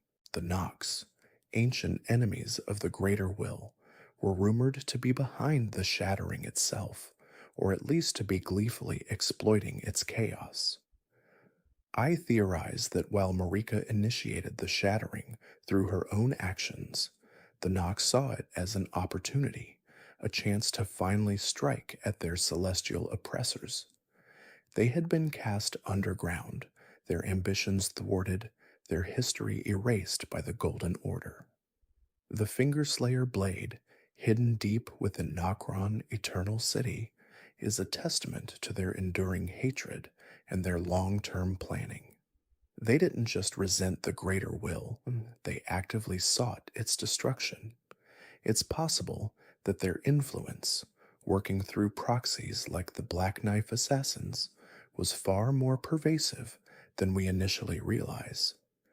They might have been subtly nudging events, fanning the flames of conflict between the demigods, all in service of their ultimate goal to sever the lands between from the influence of the outer gods, starting with the greater will. This isn't just about revenge, it's about reclaiming a destiny that was stolen from them, about ushering in an age where their own cosmic ambitions could finally flourish. As the old order crumbled, new alternatives began to emerge, insidious and alluring.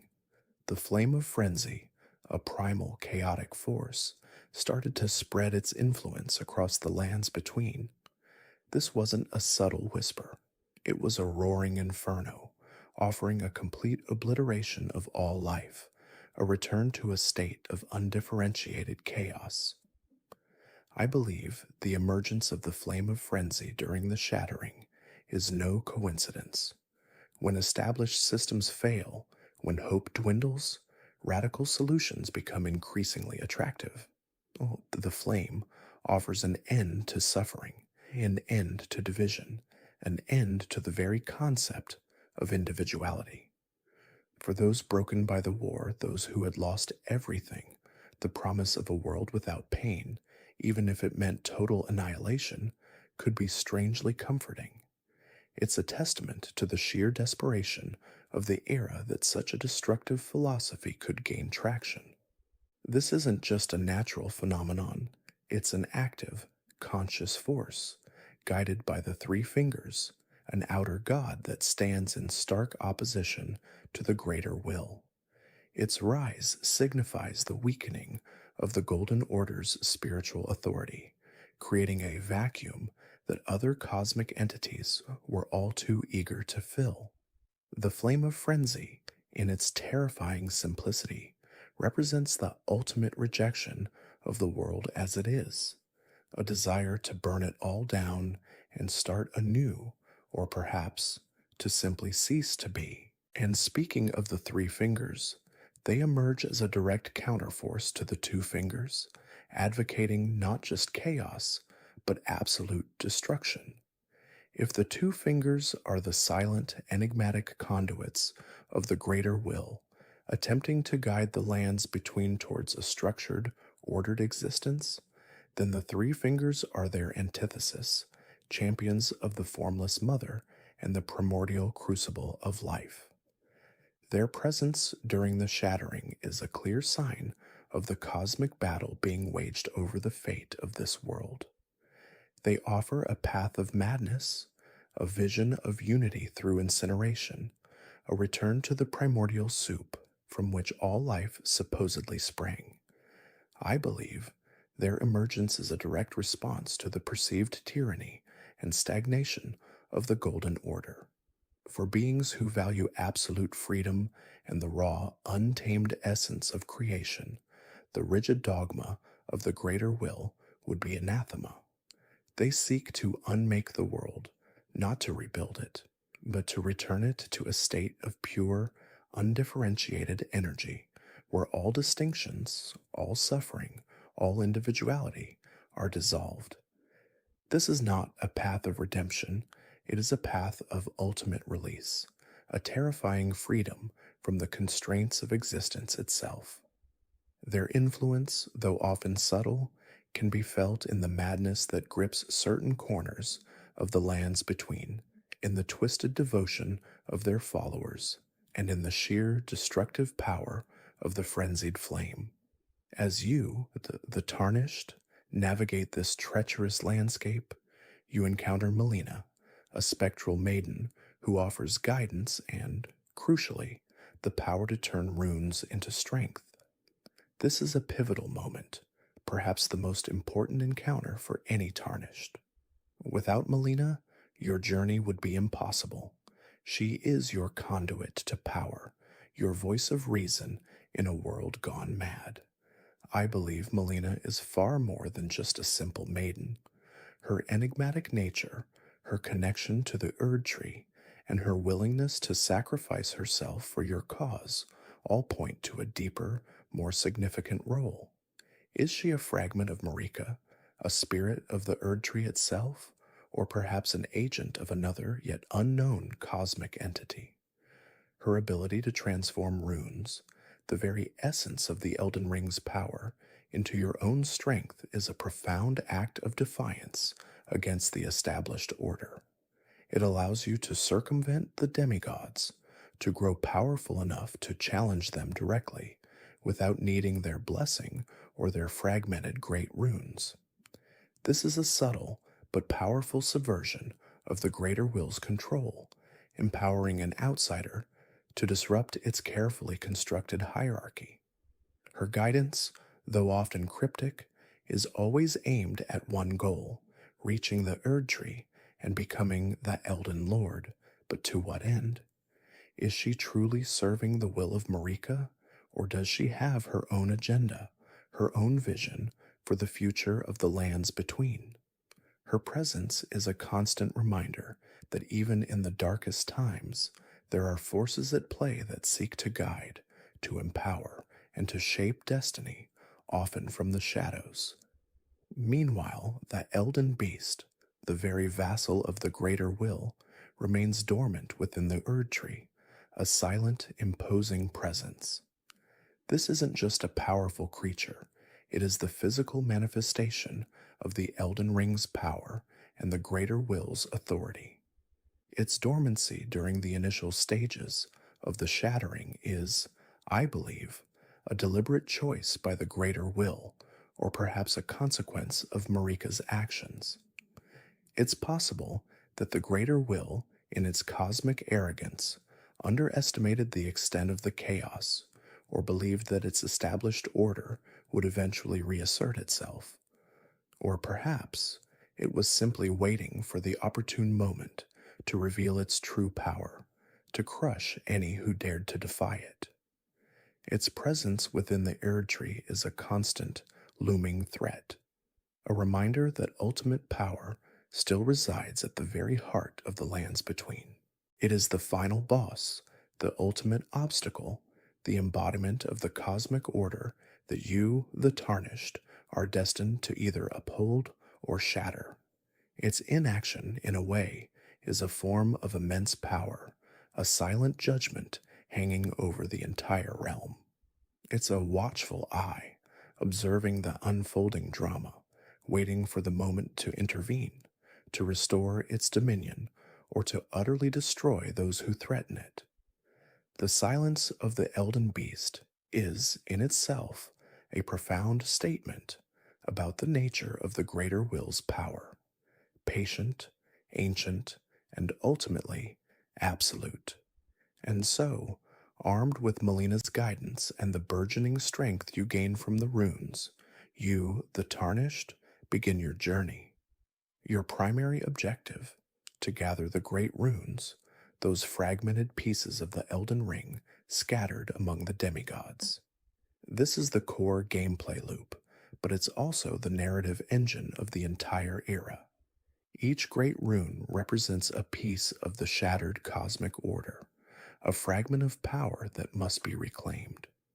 I believe this quest isn't just about accumulating strength, it's about understanding the nature of the shattering itself, about piecing together the broken history of the lands between. Each demigod you face, each realm you conquer, reveals more about the causes and consequences of Marika's actions and the motivations of the various factions vying for power. This journey is a crucible, forging you into something more than just an exiled warrior. It's a pilgrimage through a broken world, forcing you to confront the legacy of the Golden Order and the cosmic forces that shaped it.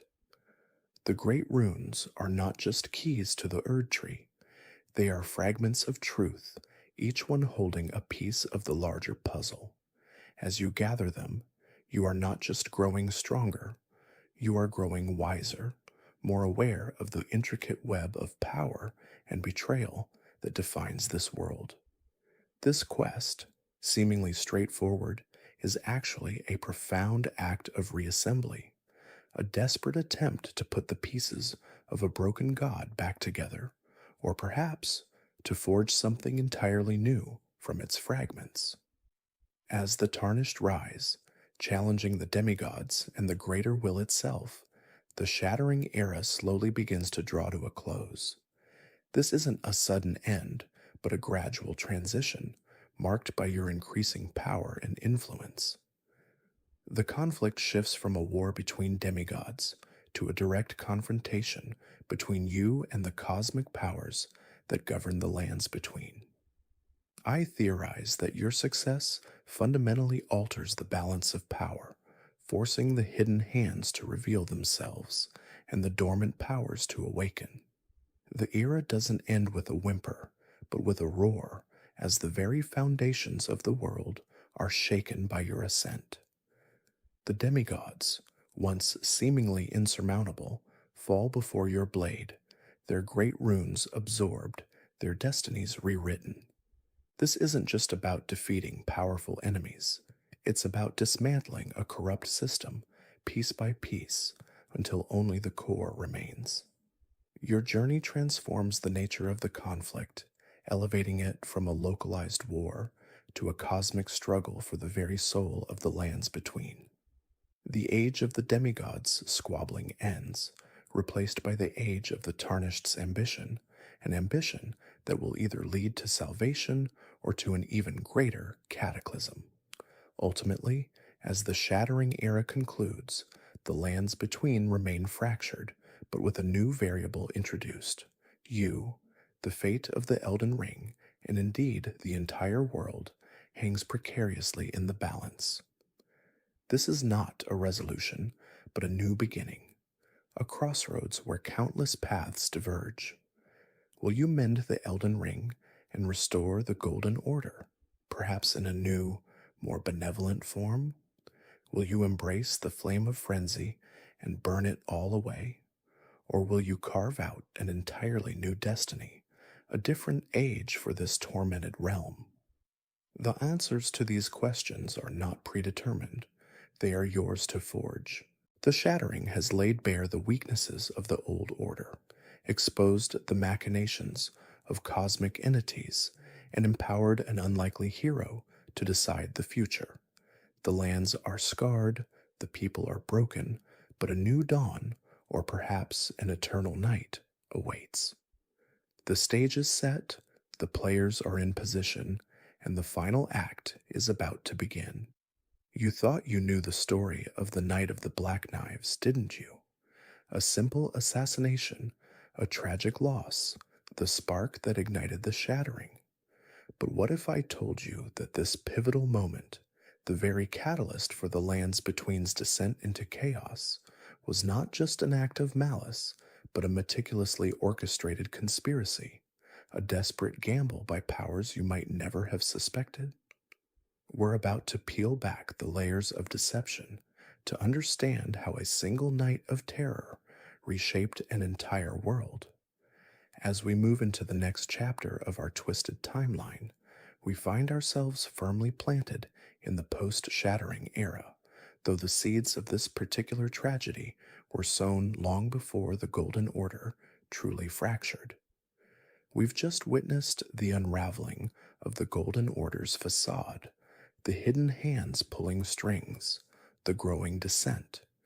And now, we arrive at the Night of the Black Knives itself, not as a singular event, but as the culmination of years, perhaps even centuries, of simmering rebellion. I believe the true architect of this grand subversion, or at least a key enabler, was none other than Marika the Eternal herself. Think about it. The very goddess who established The Golden Order, who guided the Erd Tree's ascent, begins to harbor profound doubts about the greater will. This isn't just a fleeting thought. I theorize it's a deep seated existential crisis that gnawed at her for ages. She had witnessed the rigid dogma, the suppression of alternative faiths, the slow strangulation of free will under the greater will's iron fist. Perhaps she saw the inevitable decay, the stagnation that comes from absolute control. It's possible that Marika, in her infinite wisdom and perhaps her growing despair, recognized that the only way to truly free the lands between, and perhaps even herself, was to utterly dismantle the system she had helped create. Her actions, viewed through this lens, become less about maintaining power and more about a desperate, almost suicidal attempt to undermine its very foundation. She sought to break the cycle, to introduce an element of chaos so profound that a new order, or perhaps no order at all, could emerge. This is all just speculation, of course, but the pieces fit together with chilling precision. Enter Rani. She is the daughter of Radagon, Marika's second consort, and Renala, queen of the full moon, making her an Empyrean. Now, what does that mean exactly? An Empyrean is a demigod chosen by the Two Fingers, the Greater Will's emissaries, as a potential successor to Marika herself, destined to become a god. This is not a choice, you understand, but a fate imposed, a golden cage. And Rani, fiercely independent and deeply resentful of this predetermined path, wanted out. She saw the Empyrean destiny not as an honor, but as a curse, a life dictated by an unseen, uncaring cosmic entity. Her ambition, her desire for self-determination, was immense. She yearned to forge her own destiny, to escape the suffocating embrace of the greater will and its puppet masters, the Two Fingers. This desire, this burning need for freedom, set her on a collision course with fate, and ultimately with the very fabric of reality. To achieve this impossible feat, Rani needed a weapon, an artifact of immense power capable of directly challenging the greater will's authority. And so, she secretly communed with the Fingerslayer blade. This isn't just any sword, it's a relic of incredible significance, a weapon forged by the Nox, an ancient race who dared to defy the greater will. The blade, described as a sacred treasure of the Nox, possesses the unique property of being able to harm the Two Fingers themselves, those colossal, gnarled digits that serve as conduits for the greater will's commands. I believe Rani understood the symbolic and practical power of such an item. It wasn't just about killing, it was about severing, about breaking the cosmic chains. Her acquisition of this blade, or at least her knowledge of its existence and its capabilities, was a monumental step in her rebellion. It gave her leverage, a concrete means to achieve her impossible goal. But merely possessing the Fingerslayer blade wasn't enough. Rani's plan was far more intricate, far more audacious.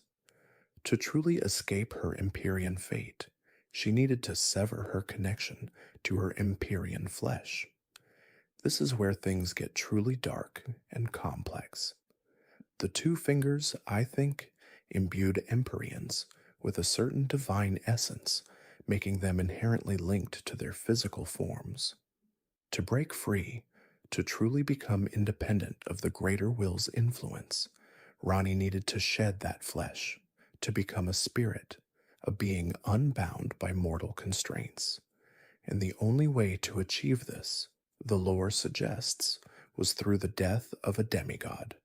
Not just any demigod, but one whose death could serve as a ritual sacrifice, a cosmic exchange. This is where the plot thickens, where the lines between hero and villain blur, and where the Knight of the Black Knives truly begins to take shape. Now, here's where my theory about Marika's complicity comes into play. I believe Marika, seeing an opportunity to destabilize the Golden Order and weaken the Greater Will's grip, either allowed or actively facilitated Rani's plot. Why would a goddess, the very embodiment of the Golden Order, aid in its undoing? As I mentioned, her faith was shattered. She was tired of being a puppet. Think of it as a queen orchestrating her own overthrow to free her people, or perhaps to free herself from an unbearable burden. Marika's motivations are notoriously opaque, but her actions, or lack thereof, during this period are incredibly telling. She was, after all, the one who sealed away the rune of death, preventing true death from existing in the lands between. The fact that a fragment of it was stolen and used to kill a demigod, her own son no less, suggests either colossal negligence or, more chillingly, deliberate intent. I lean towards the latter. It's possible that Marika saw Rani's ambition as a chaotic force that could shatter the stagnant order, even if it meant immense suffering in the short term. This is a gamble of cosmic proportions, a desperate throw of the dice to break free from an eternal, suffocating cycle. To execute this audacious plan, Rani needed agents, assassins capable of infiltrating the most secure locations in the lands between and striking down a demigod. This is where the Black Knife assassins enter the stage. These are not just any killers, they are rumored to be Numen women, a race with a mysterious connection to Marika herself. The Numen are described as having no true home, and their origins are shrouded in secrecy, but their ties to the Eternal Queen are undeniable. I theorize that these assassins were not just hired hands, but perhaps Marika's personal guard, or at least a faction within her inner circle who shared her growing disillusionment. Their intimate knowledge of Laendel's defenses, their ability to move unseen within the capital, strongly suggests an inside job.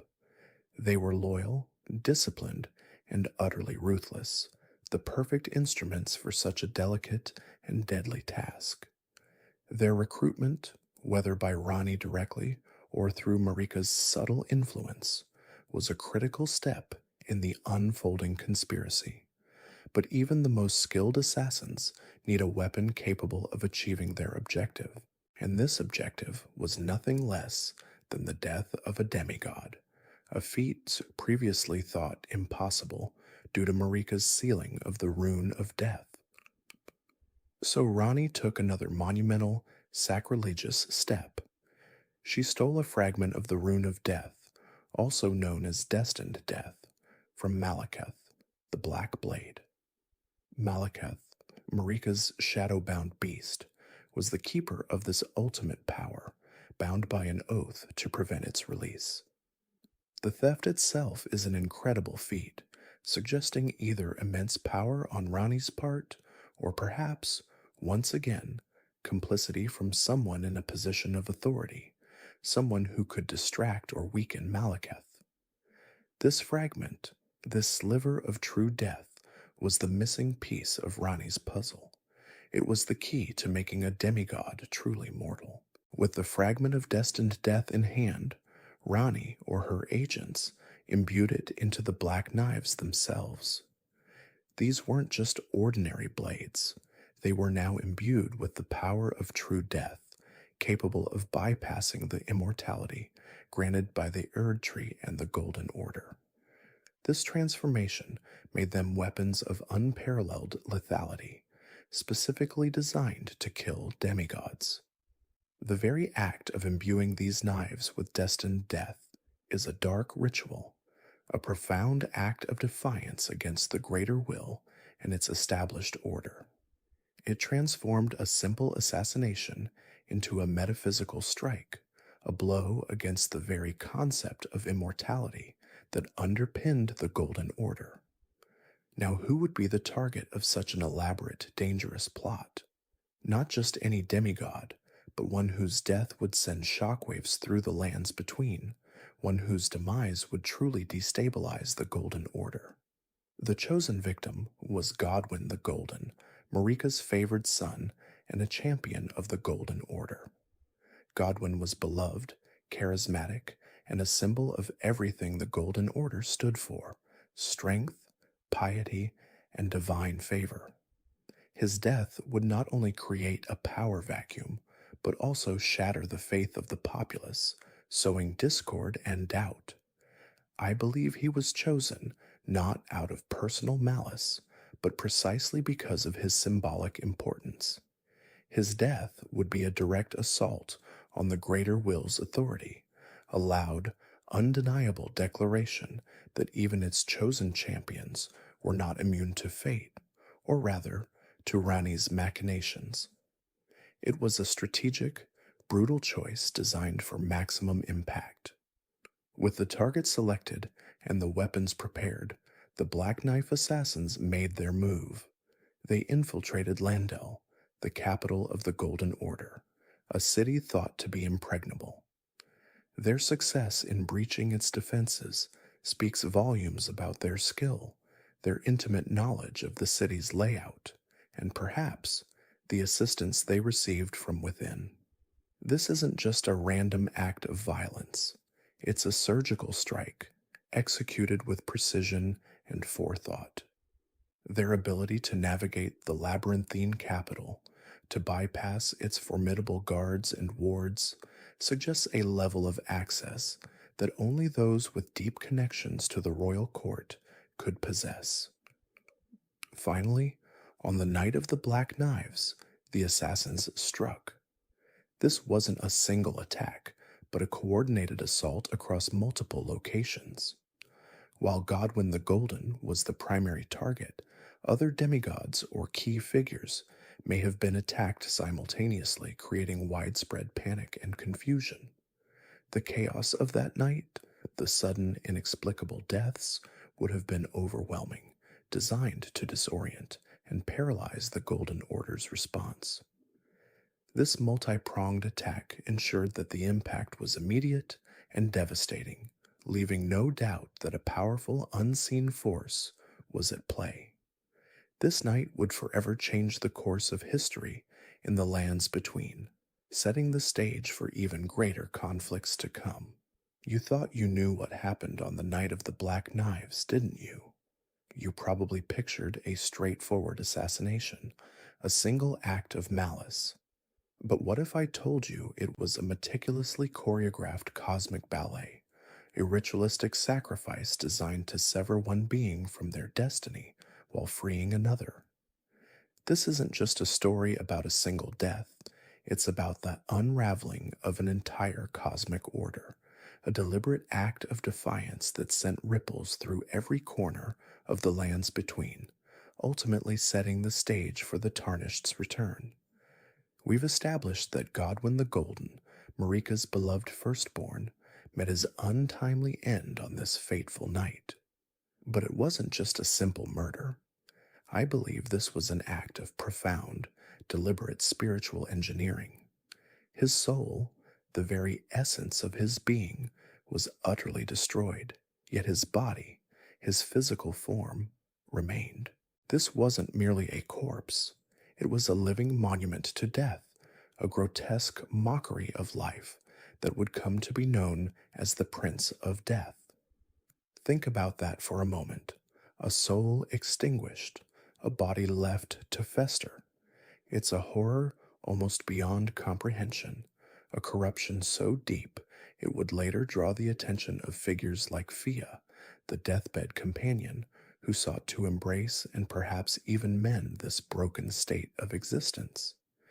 This partial death, this unholy severance of soul from flesh, is what allowed the rune of death to spread its influence, not as a natural end, but as a creeping blight. What makes this even more chilling, more calculated, is that Godwyn's soul death was only half of the equation. Simultaneously, Rani, the enigmatic Empyrean, orchestrated her own bodily death. Her flesh, her physical vessel, was slain by the very same Black Knife assassins who took Godwin's soul. But crucially, her spirit, her consciousness, remained intact, untethered from the mortal coil. She essentially performed an elaborate ritual suicide, but one designed to free her, not to end her. I theorize this was a deliberate inversion of Godwin's fate. He lost his soul but kept his body. She lost her body but kept her soul. It's a perfect, terrifying symmetry, a cosmic trade off that speaks to a profound understanding of the fundamental forces governing life and death in the lands between. This act, her deliberate rejection of her Empyrean flesh, was her ultimate defiance against the greater will, a refusal to be a mere puppet in their grand design. She sought freedom, and she achieved it through a macabre dance with death itself. And who were these assassins, these instruments of such precise destruction? The Black Knife assassins, shadowy figures wielding blades imbued with the power of destined death, were led by Alecto. For her pivotal role in this intricate plot, Alecto was eventually captured and imprisoned in the Moonlight Altar. This isn't just a punitive measure, it's a statement. The location itself, the Moonlight Altar, is deeply tied to Rani and the Karya royal family. Her imprisonment there suggests a complex web of allegiances and betrayals, a direct consequence of her involvement in an act that shook the very foundations of the Golden Order. I believe her capture was a critical moment, perhaps a desperate attempt by the Golden Order to contain the fallout, to punish those directly responsible, while perhaps not fully understanding the deeper machinations at play. It's possible that even in her imprisonment, Alecto remained a loyal, silent guardian of Rani's secrets, a sacrifice for the greater cause. Speaking of sacrifices, Alecto's daughter, Teach, was another prominent Black Knife assassin, a formidable warrior in her own right. She too met her end, slain in the aftermath of the Night of the Black Knives, and subsequently interred in the ringleader's Evergull. Her spirit, however, can be summoned as a powerful ash, a testament to her skill and ferocity. This detail is crucial because it highlights the personal cost of Rani's ambition. These were not just nameless agents, they were individuals with their own stories, their own loyalties, who paid the ultimate price. The ringleader's Evergale itself is a place of confinement for powerful figures, suggesting that Tische was not just an assassin, but a key player, a high-ranking operative whose death was a significant blow to the Black Knife organization. It also hints at the ruthless efficiency of the Golden Order's retaliation, or perhaps the lingering dangers faced by those who defied it.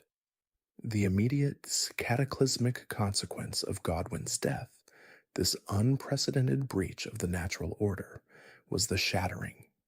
The death of a demigod, particularly one so tied to the Golden Order, sent shockwaves through the very fabric of reality.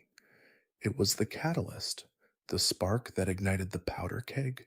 The demigods, Marika's children and stepchildren, began warring amongst themselves, vying for power and control. They sought fragments of the Elden Ring, believing possession of these shards would grant them ultimate authority. This wasn't a slow decline, it was an explosive, violent fragmentation of power, a brutal civil war that tore the lands between asunder. I often wonder if this was an intended consequence by Rani, or merely an unforeseen ripple effect of her desperate bid for freedom. I lean towards the former. Chaos, after all, can be a potent tool for those seeking to dismantle an existing power structure. But what truly sealed the fate of the lands between was Marika's response. in what I interpret as either an act of profound grief over her firstborn's demise or a desperate, defiant act against the greater will itself. Marika shattered the Elden Ring. This wasn't a gradual breakdown, it was a singular, cataclysmic event that fundamentally altered the world. The Elden Ring, the very embodiment of the Golden Order, the source of its laws and stability, was broken into countless pieces. This act of cosmic vandalism led directly to Marika's imprisonment within the Erd Tree, a gilded cage from which she could only watch as her world crumbled. I believe her shattering of the ring was an act of desperation, a mother's rage, or perhaps a queen's rebellion against a destiny she no longer wished to uphold. It's a moment of immense pathos, a queen breaking the very source of her power in a desperate, ultimately futile attempt to change her fate or avenge her son. With the Elden Ring shattered, Marika's other half, Radagon, attempted a desperate salvage operation. He tried with all his might to repair the fractured ring, but he failed. His efforts were in vain, a testament to the irreversible damage done by Marika's act. This failure isn't just a plot point, it's a symbolic representation of the fundamental brokenness of the Golden Order. Even its most powerful adherents, even its literal embodiment, could not mend what had been so irrevocably sundered.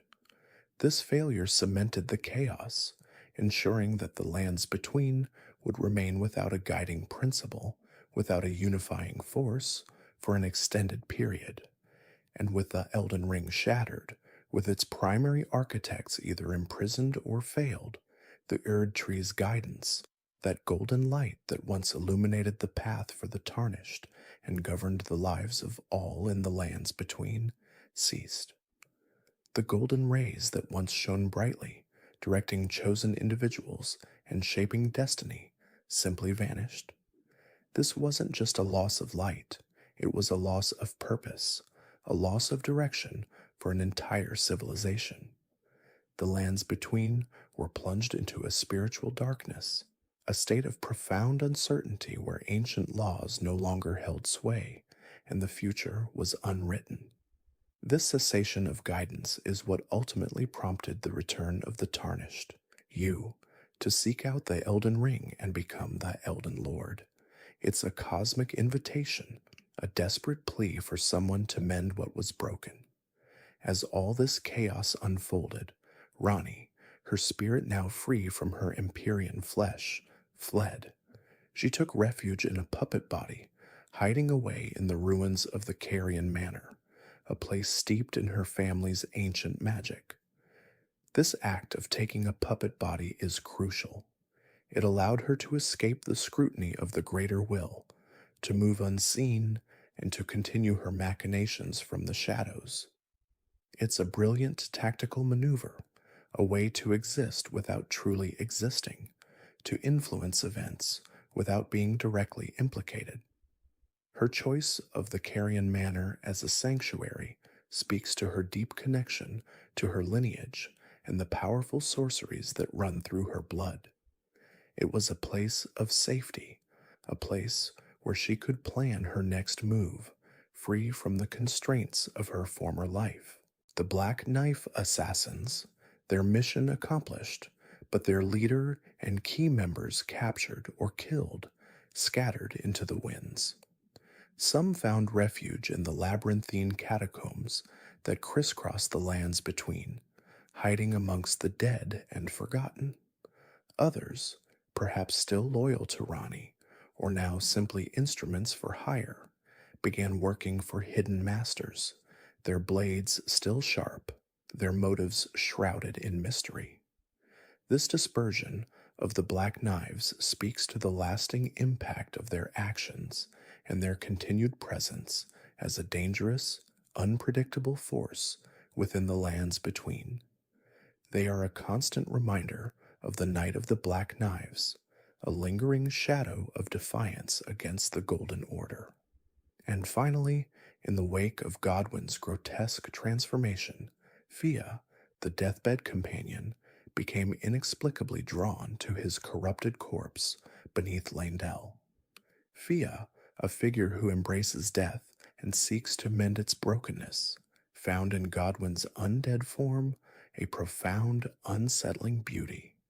She saw not just horror, but a new possibility, a path to a different kind of life and death, one where the soul and body could coexist in a state of undeath, free from the strictures of the Golden Order. Her fascination with Godwin's body is a key element in understanding the true scope of the Night of the Black Knives. It wasn't just an act of destruction, but an act of creation, birthing a new form of existence that would draw adherents and reshape the philosophical landscape of death in the lands between. This deep dive into the immediate aftermath of the Night of the Black Knives truly sets the stage for the desperate struggles and profound choices that await the tarnished. The Night of the Black Knives, an event so cataclysmic it fractured the very foundations of the lands between, didn't just end with a single act of assassination. Its ripples spread, dark and insidious, corrupting the land itself. I believe it's crucial to understand that Godwin's death wasn't a clean cut. It was a festering wound. From his undead corpse, a grotesque blight emerged, the death root. This malevolent growth, a physical manifestation of his undeath, began to spread like a cancer across the lands between. It twisted the natural order, ensnaring souls in a perpetual state of undeath, creating what we know as those who live in death. This wasn't merely a consequence, it was a perversion, a direct challenge to the very concept of life and death as ordained by the Golden Order. Think about it. A being whose soul has died but whose body lives on, a horrifying mockery of existence. This contagion wasn't some localized phenomenon. It seeped into the very fabric of reality, turning graveyards into nurseries for the undead and raising questions about the true nature of the Erd Tree's blessing. I theorize this widespread deathroot infection was a deliberate, albeit unforeseen, outcome of the ritual, a way to further destabilize the Greater Will's dominion by corrupting its most fundamental tenets. It's possible that the Black Knife assassins, or even Ranni herself, didn't fully comprehend the ecological horror they were unleashing. One of the earliest and most diligent investigators into the Night of the Black Knives was Rogier, a sorcerer of considerable skill and intellect. He delved deep into the conspiracy, driven by a thirst for truth and perhaps a sense of justice. His journey led him to the very source of the Deathroot's power, or at least its most potent manifestations. In his pursuit, Rogier became afflicted, cursed by the Deathroot. This wasn't just a physical ailment, it was a spiritual corruption, slowly turning him into one of those who live in death. His body withered, his legs paralyzed, a chilling testament to the potency of this dark magic. I feel like Rogier's fate serves as a stark warning, a grim reminder that even the most dedicated seekers of truth can be consumed by the very darkness they seek to expose. His curse wasn't a random misfortune, it was a direct consequence of his proximity to the raw power of Godwin's undeath, a tangible link between the assassination and the spreading blight. This is all just speculation, of course, but I believe his affliction was not merely an accident, but perhaps a defense mechanism of the Deathroot itself, silencing those who got too close to its secrets. His eventual presence in the Round Table Hold, a place of sanctuary, speaks volumes about the pervasive nature of this corruption, even within the supposed bastions of order. As the death root spread and the truth behind Godwin's death slowly began to unravel, the Golden Order, once an unyielding edifice of divine rule, began to fracture.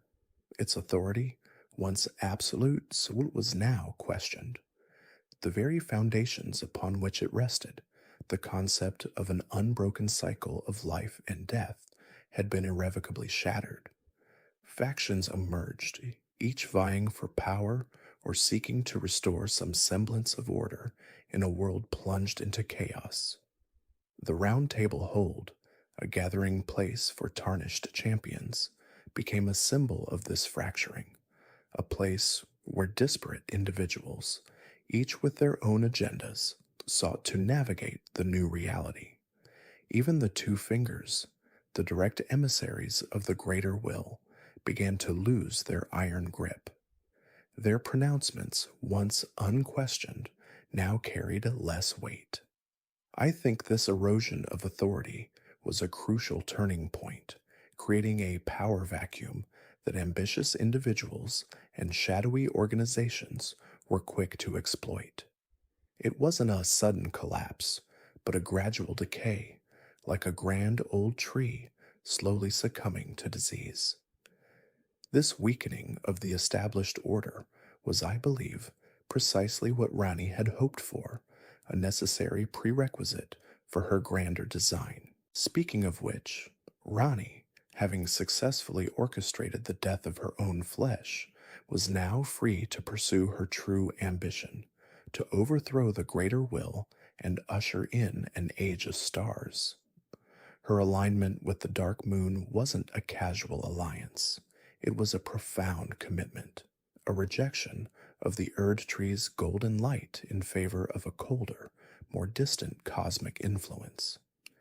This wasn't merely a shift in allegiance, it was a fundamental reorientation of her entire being, a spiritual transformation that set her on a collision course with the very forces that had once governed the lands between. She embraced the frigid, ethereal power of the moon, seeking to replace the Golden Order's dominion with a new, more mysterious cosmic law. I feel like this move was incredibly audacious, a bold declaration of independence from a divine power that had held sway for eons. It's possible that Rani saw the greater will as a tyrannical force, stifling true freedom and perpetuating a cycle of suffering. Her quest wasn't just about personal power, it was about cosmic liberation, a desire to free the lands between from the dictates of an external, often cruel deity. Throughout this entire tumultuous period, Bled Rani's loyal shadow remained steadfast. His loyalty was absolute, a bond forged in purpose and destiny.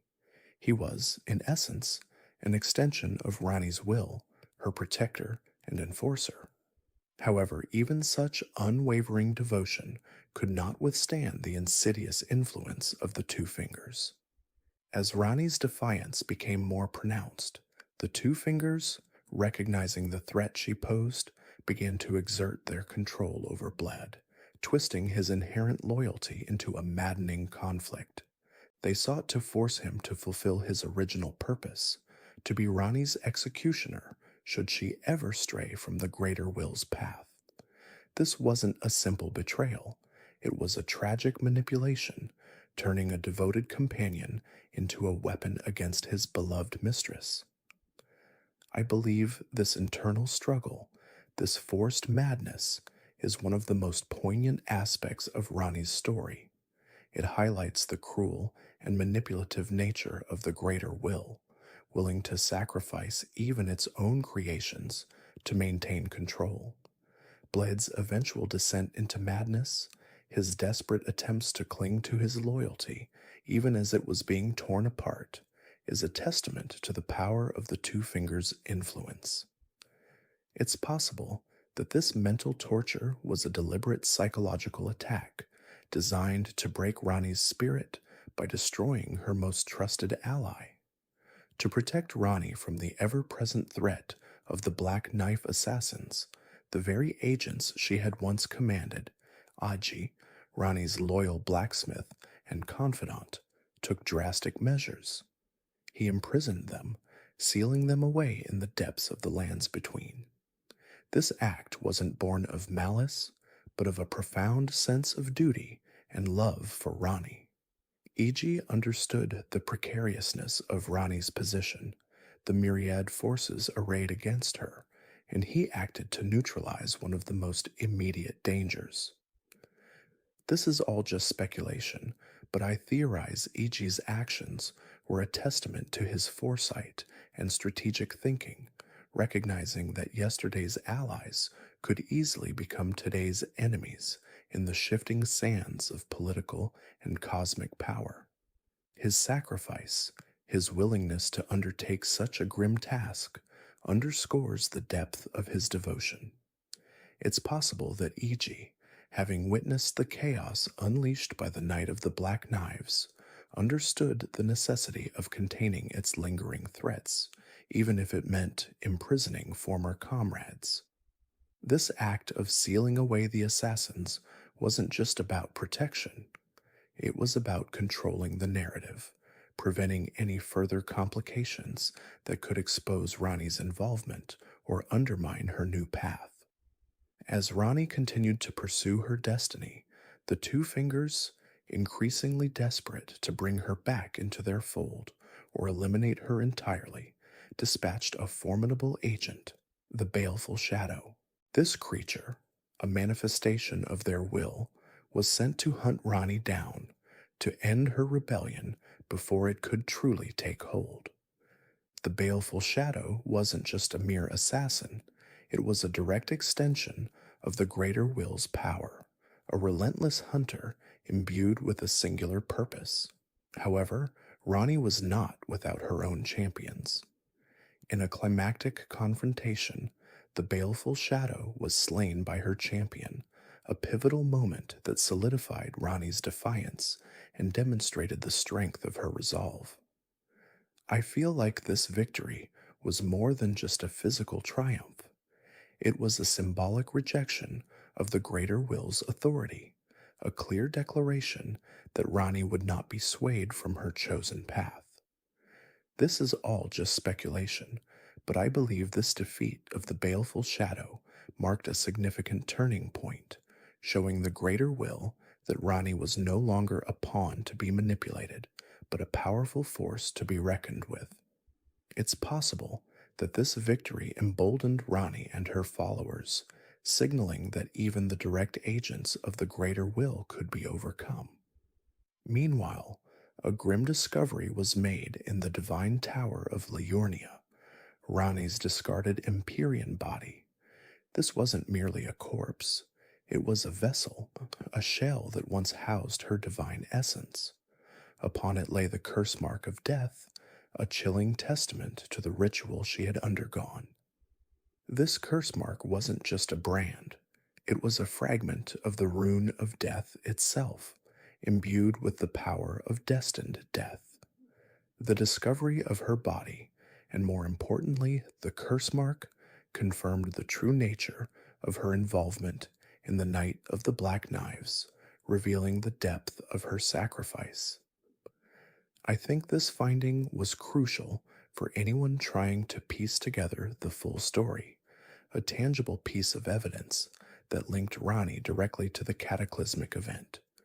It wasn't just about her escaping her body, it was about her actively participating in the corruption of the rune of death, a profound act of defiance against the established order.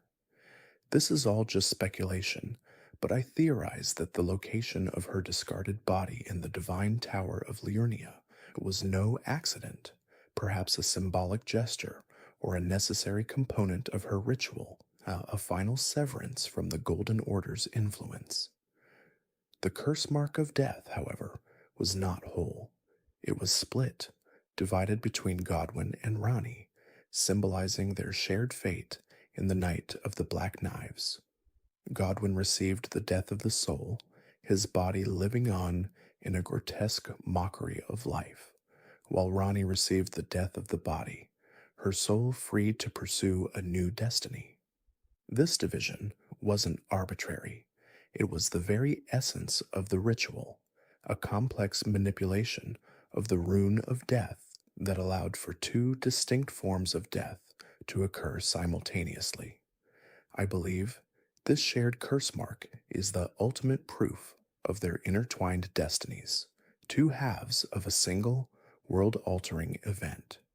It's possible that this division was a deliberate act of cosmic balance, ensuring that the power of destined death was not fully unleashed in a single entity, but rather distributed to achieve a specific outcome.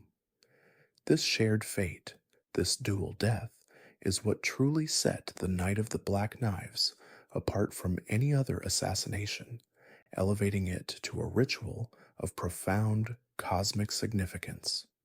It wasn't just about killing, it was about redefining the very nature of death itself within the lands between. With her body discarded and her soul free, Rani had effectively severed her ties to the greater will. The two fingers, who had once held sway over her as an Empyrean, now found themselves powerless. Rani had become a rogue Empyrean, a force unto herself, pursuing her own destiny, unburdened by the dictates of any external deity. This wasn't just an act of rebellion, it was an act of ultimate liberation, a profound rejection of the cosmic order that had sought to control her. I feel like this moment marks the true beginning of Rani's independent journey, the point at which she fully embraced her role as an agent of change, a harbinger of a new age. It's possible that the greater will, in its arrogance, underestimated Rani's resolve and her capacity for such a radical act of self determination. Her escape from their control wasn't just a failure on their part, it was a testament to her cunning and her unwavering will. This freedom, however, came at a cost, setting her on a path of inevitable conflict with the forces that sought to maintain the old order. The Night of the Black Knives, therefore, leaves a lasting legacy, its mysteries still haunting the lands between. It wasn't just a single event, it was a catalyst, a moment that irrevocably altered the course of history, setting in motion a chain of events that would ultimately lead to the shattering of the Elden Ring and the current state of the world. The Death Root, the fractured Golden Order, the rise of new powers, and the emergence of rogue Empyreans like Rani are all direct consequences of that fateful night. I believe understanding this event is paramount to understanding the entirety of the lands between, for its echoes resonate in every corner of this broken world. It's possible that the true implications of that night are still unfolding, even as we speak, shaping the very future of this realm. The shadows cast by the Black Knives are long, and their reach continues to influence the destinies of all who dwell within the lands between, beckoning us to uncover even deeper truths. You might think you know the story of the Tarnished, a hero rising from obscurity to mend a broken world. But what if that entire journey, every step you took, was meticulously orchestrated long before you even drew breath in the lands between? This isn't just about a hero's quest, it's about a grand cosmic manipulation, a desperate gambit by an unseen power to reclaim its dominion. We're going to dissect the initial stages of this journey, revealing how the very fabric of your adventure was woven into a predetermined tapestry, beginning with your resurrection and extending through your first major victories. As we transition from the harrowing events of the Night of the Black Knives and Rani's desperate, world altering plot, we arrive at what I've termed the Age of the Tarnished. This is where your story, or rather, the story of the chosen Tarnished, truly begins. It's a period defined by the awakening of these exiled warriors, guided by an unseen hand, driven by a destiny they don't yet comprehend. It's here, in the murky aftermath of the shattering, that the greater will, or at least its proxies, finally makes its move. I believe this entire sequence of events, from your very first breath back in this shattered land, was a carefully constructed trap, a funnel designed to push you toward a specific outcome.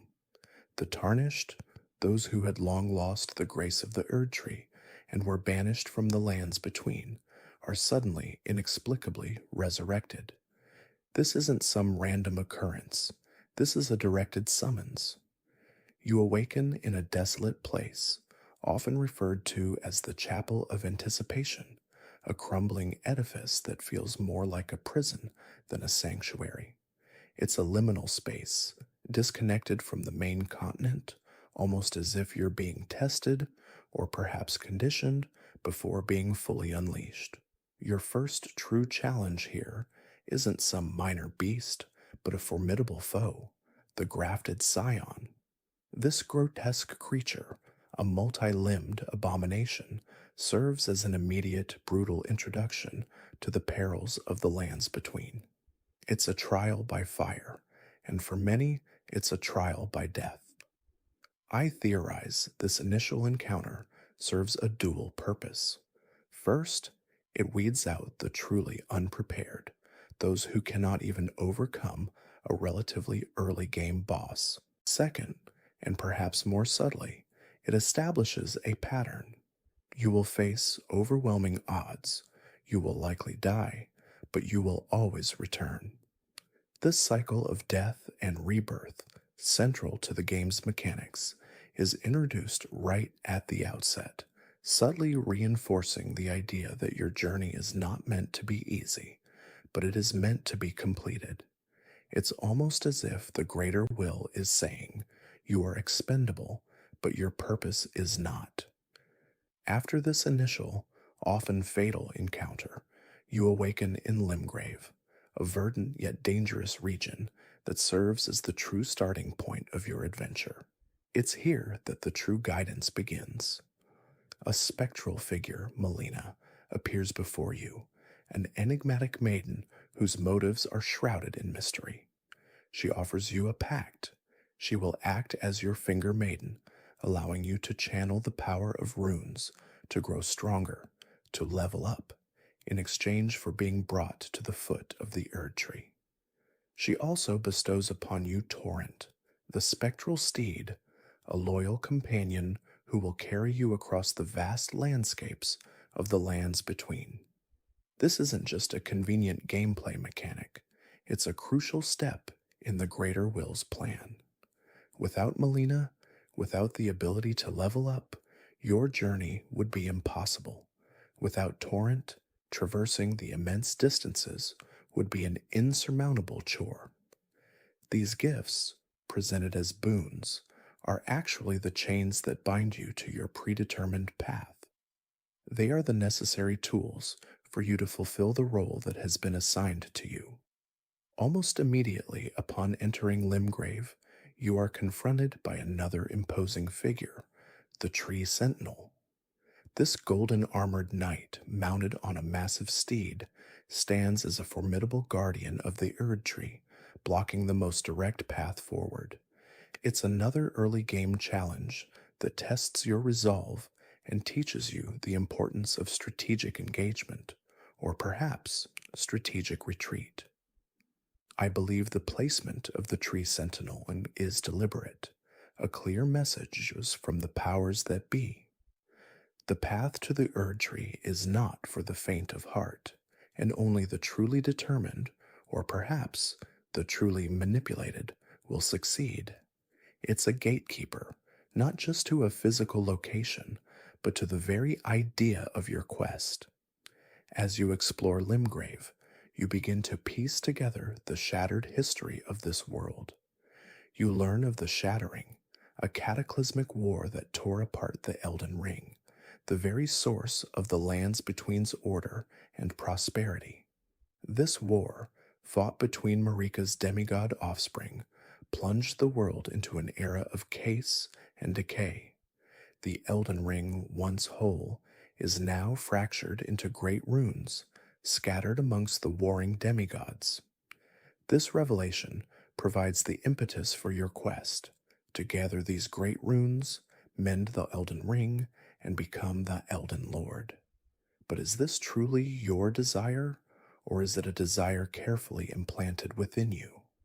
I feel like the narrative is expertly crafted to make you believe this is your destiny, when in reality, it's the greater will's agenda. It's in this nascent stage of your journey that you encounter Vara, a mysterious, masked figure who greets you with a mixture of disdain and thinly veiled encouragement. He mocks your status as a maidenless tarnished, questioning your ability to even begin such a monumental task. Yet he also subtly hints at the greater will's influence, suggesting that your return to the lands between is not accidental. He speaks of the guidance of grace, the golden light that directs your path, as a sign of the greater will's favor, or perhaps its control. I believe Vara is an early agent, a scout, observing your potential and subtly nudging you towards a particular interpretation of your purpose. He's testing your resolve, but also, I think, assessing your malleability. He's planting seeds of doubt about the current order, preparing you for a later, more significant choice. Your journey inevitably leads you towards Stormvale Castle, a massive fortress guarding the path to the rest of the lands between.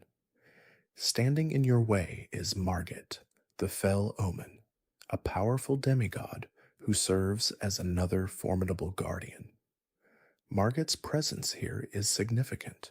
He's not just a random boss, he's a direct obstacle placed by the forces loyal to the current order, or at least those who wish to prevent any tarnished from reaching the Elden Ring.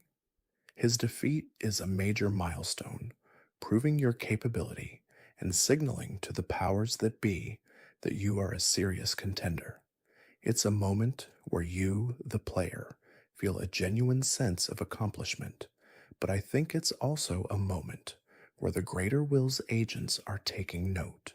Upon defeating Margit, you gain access to Stormvale Castle itself, a sprawling labyrinthine stronghold ruled by Godric the Grafted. Godric is a descendant of the Golden Lineage, one of the demigods who inherited a great rune after the Shattering.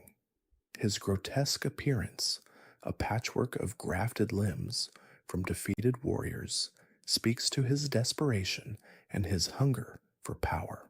Infiltrating Stormvale Castle is a masterclass in environmental storytelling, revealing the depravity and ambition of the demigods. You witness firsthand the consequences of the Shattering, the endless cycle of violence and degradation. Your confrontation with Godric is not just a boss fight, it's a symbolic clash with the fractured legacy of the Golden Order. Defeating Godric is a pivotal moment. You acquire your first great rune, a fragment of the shattered Elden Ring. This isn't just a powerful item, it's a tangible step towards mending the ring, a concrete achievement that reinforces the narrative of your heroic quest. With this great rune in hand, Melina reveals more of her enigmatic nature. She speaks of her connection to the Erd Tree, her desire to reach its base, and her ultimate goal of setting the Erd Tree ablaze. This revelation is crucial because it subtly shifts the focus of the quest. While your immediate goal is to become Elden Lord, Melina's deeper ambition suggests a more complex, perhaps even contradictory, ultimate purpose. Is she truly aligned with the greater will, or does she have her own agenda? This is where the lines begin to blur, and I believe this ambiguity is intentional, designed to keep you guessing, to keep you invested. With your first great rune secured, your journey takes you to Liurnia of the Lakes, a vast, waterlogged region ruled by the Carian royal family. Here, you encounter Rani the Witch, a lunar demigod with her own set of enigmatic motives. Rani is a stark contrast to the overt brutality of Godric or the subtle guidance of Melina. Her presence introduces a new layer of political intrigue and cosmic ambition. She offers an alternative path, a different vision for the lands between, one that directly challenges the established order of the greater will. This encounter is a branching point, a moment where the illusion of a singular, predetermined path begins to crack. It's here that the greater will's carefully laid plans face their first significant challenge, as another powerful entity offers you a different destiny. And as we delve deeper into Rani's influence, we'll see just how much this seemingly simple encounter can unravel the entire tapestry of fate. You thought you knew the story of the Tarnished, didn't you? A simple quest to become Elden Lord, a straightforward path laid out by Marika herself. But what if I told you that even your initial steps, those first tentative forays into the lands between, were already part of a much grander, far more intricate conspiracy, one orchestrated by forces you couldn't even begin to comprehend? This isn't just about reclaiming a throne, it's about a cosmic power struggle, a silent war for the very fabric of reality. As we move into the next chapter of the Age of the Tarnished, your journey takes a sharp turn, revealing the puppet strings that have been pulling you all along. You, the player, the Tarnished, are about to stumble upon a revelation that recontextualizes everything you thought you knew about your purpose. It's here that you begin to learn of Rani's plot, a clandestine endeavor to overthrow the greater will and establish a new, star-bound order. This isn't some minor coup, this is a fundamental shift in cosmic governance, a rejection of the Golden Order's suffocating dogma. I theorize that Rani, disillusioned by the rigid control of the greater will and the fate it had imposed upon her, sought to carve out a destiny free from its influence, a destiny for herself, and by extension, for the lands between. Her ambition is vast, her methods subtle, and her ultimate goal, while shrouded in mystery, promises a radical departure from the status quo. It's within this unfolding conspiracy that you encounter Bled, Rani's loyal shadow. He is a formidable warrior, a half-wolf figure whose unwavering devotion to his mistress is both admirable and, as we'll see, ultimately tragic. Bled isn't just a bodyguard, he's an extension of Rani's will, a powerful enforcer who aids you, the Tarnished, in your nascent quest to assist Rani. His presence immediately signals the gravity of Rani's intentions. Why would a demigod, even one as enigmatic as Rani, require such a fierce and devoted protector unless her plans were truly audacious and fraught with danger? I believe his initial assistance is a test, a way for Rani to gauge your capabilities and your alignment with her goals, even if you don't fully understand them yet. He guides you, offers cryptic advice, and often precedes you to key locations, paving the way for Rani's machinations. Speaking of key locations, your path soon leads you to the Raya Lucarian Academy, a bastion of glintstone sorcery and ancient knowledge. Here, you confront Renala, Queen of the Full Moon, Rani's mother. This battle is less about conquest and more about progression. Renala, in her grief and madness after Radagon left her for Marika, is not a true antagonist in the traditional sense, but rather an obstacle. Her defeat is necessary, not for her great rune, but for what lies beyond her. Access to the study hall, and more importantly, a crucial step in Rani's questline. It's a poignant encounter, a testament to the destructive power of heartbreak, even among demigods. I feel like this fight, subtly underscores the theme of brokenness that permeates the lands between, a reflection of the shattered Elden Ring itself. After navigating the complexities of the Academy, you acquire another great rune, further restoring the Elden Ring. Each great rune collected is a fragment of the shattered whole, a piece of divine power that draws you closer to becoming Elden Lord. But remember, your journey is not just about collecting these shards. It's about understanding the forces that shaped their dispersion and the intentions behind their reassembly. Each acquisition strengthens your connection to the Elden Ring, but also, perhaps, to the very powers that seek to manipulate it. This accumulation of power is a double edged sword, making you both a formidable contender and a valuable pawn. Your travels then take you to Caelid, a blighted wasteland scarred by the scarlet rot. This is a land of grotesque beauty and immense danger, a testament to the devastating power of the outer gods. Here you encounter Radon, the Star Scourge, a demigod of immense power who, in his madness, holds the very stars in stasis. This is a critical juncture in Rani's plan. Radon's immense gravitational magic prevents the stars from moving, and with them, the fate that Rani seeks to embrace. His existence is a direct impediment to her ambition. I theorize that Radon, despite his corrupted state, still possesses a core of immense will, so strong that it can defy cosmic laws. It's a tragic irony that such a powerful figure, once a celebrated general, is now reduced to a monstrous sentinel, unknowingly serving as an obstacle to his own sister's destiny. The Tarnished participate in the Festival of Radon, a grand, if macabre, event where warriors from across the lands between gather to challenge the Star Scourge.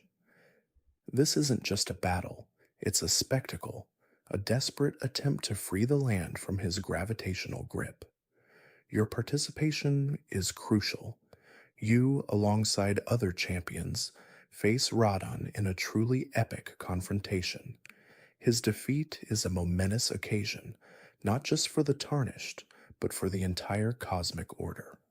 With Radon vanquished, the stars are freed, their celestial ballet resuming its course. This event is a direct consequence of Rani's maneuvering, a necessary step in her grand design. It's possible that Radon, in his lucid moments before his complete descent into madness, might have even understood his role, a self-sacrificing act to allow fate to run its course. This is all just speculation, of course, but it adds a layer of depth to his tragic story. It's after this monumental victory that you truly learn of Radon's role in holding back the fate of the stars, a fate inextricably tied to Rani's plan. His death doesn't just free the stars, it opens the path for Rani's ascension, allowing her to pursue her own destiny, unburdened by the greater will's decrees. This revelation solidifies your understanding of Rani's ambition and the sheer scale of her rebellion. You are no longer just an adventurer. You are an unwitting participant in a cosmic chess game, a pawn moved by forces beyond your immediate comprehension. This is where the narrative truly shifts from a simple hero's journey to a much more complex, morally ambiguous tale. As your strength grows and your understanding deepens, your journey takes you to the Altus Plateau, a land bathed in the golden light of the Erd Tree. Here you encounter Morgott, the Veiled King, a fierce and tragic figure who guards the Erd Tree with unwavering loyalty. Morgott is an omen born with accursed horns, yet he is fiercely devoted to the Golden Order and to his role as protector. He is a poignant symbol of the Golden Order's hypocrisy, an outcast who nonetheless dedicates his life to upholding the very system that rejects him. His internal conflict, his unwavering loyalty despite his suffering, makes him one of the most compelling characters in the game. I believe his devotion stems from a deep seated desire for acceptance, a yearning to be seen as worthy despite his birthright. The Tarnished defeat Morgoth, a hard won victory that grants you access to the Erd Tree's inner sanctum.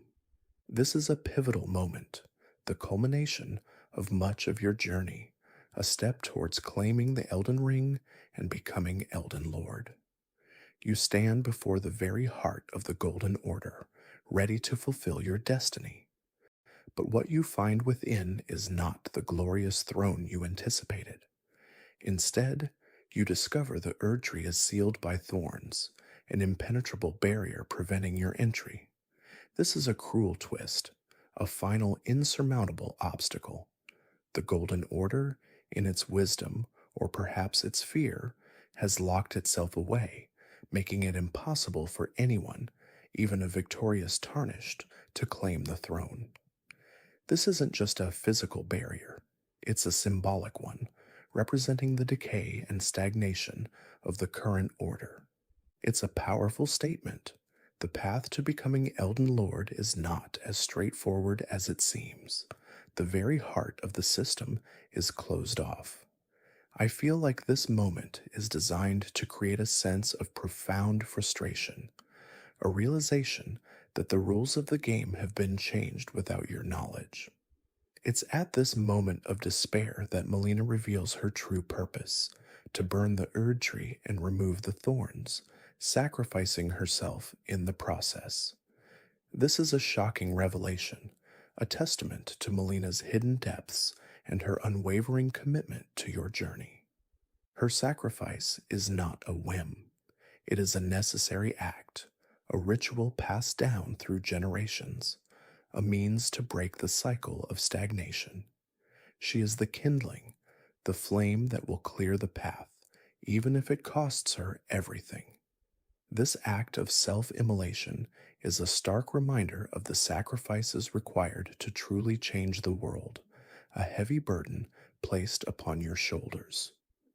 With this grim revelation, the Tarnished journey to the mountain tops of the giants, a desolate, snow-swept land shrouded in ancient mystery. This is where the flame of ruin, the very fire needed to burn the Erd Tree, resides. Here you encounter the fire giant, a colossal ancient being who guards the sacred flame. This is a battle of immense scale, a clash against a relic of a bygone era, a guardian whose existence is tied to the very source of destruction that Melina seeks. The fire giant is not just an enemy, he is a symbol of the old world's resistance to change, a powerful force determined to maintain the status quo. His defeat is not just a personal victory, it is a necessary step towards the radical transformation of the lands between, setting the stage for a fiery climax. But what really is the nature of this victory, this seemingly triumphant moment for the Tarnished? You've just defeated the fire giant, a colossal sentinel of the ancient flame of ruin, a power that once threatened the very existence of the Erd Tree itself.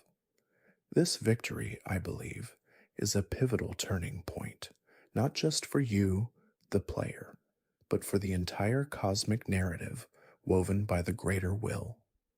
With the fire giant vanquished, you now possess the means to ignite the Erd Tree, to burn away the thorns that bar your path, a seemingly necessary act to claim your destiny as Elden Lord.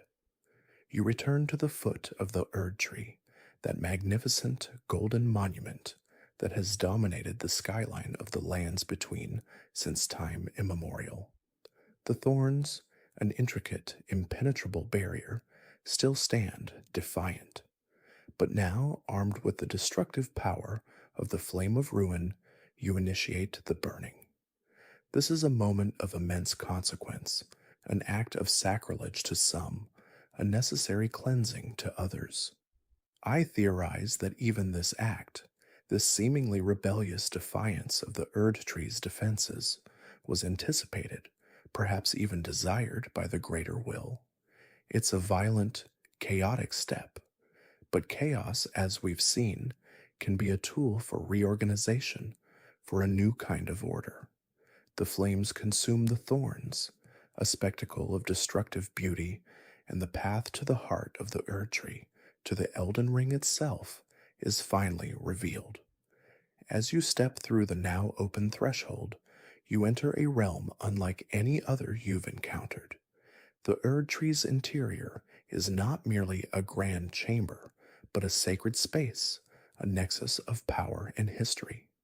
Here, you confront Radagon of the Golden Order, a figure shrouded in mystery, a demigod of immense power, and as we eventually learn, Marika's other half. He stands as the final guardian, the vessel of the Elden Ring, the living embodiment of its shattered fragments. Your battle with Radagon is a test of strength, skill, and resolve, a culmination of all your trials. I believe this confrontation is designed to push you to your absolute limits, to ensure that only the most worthy, the most determined, can reach the Elden Ring.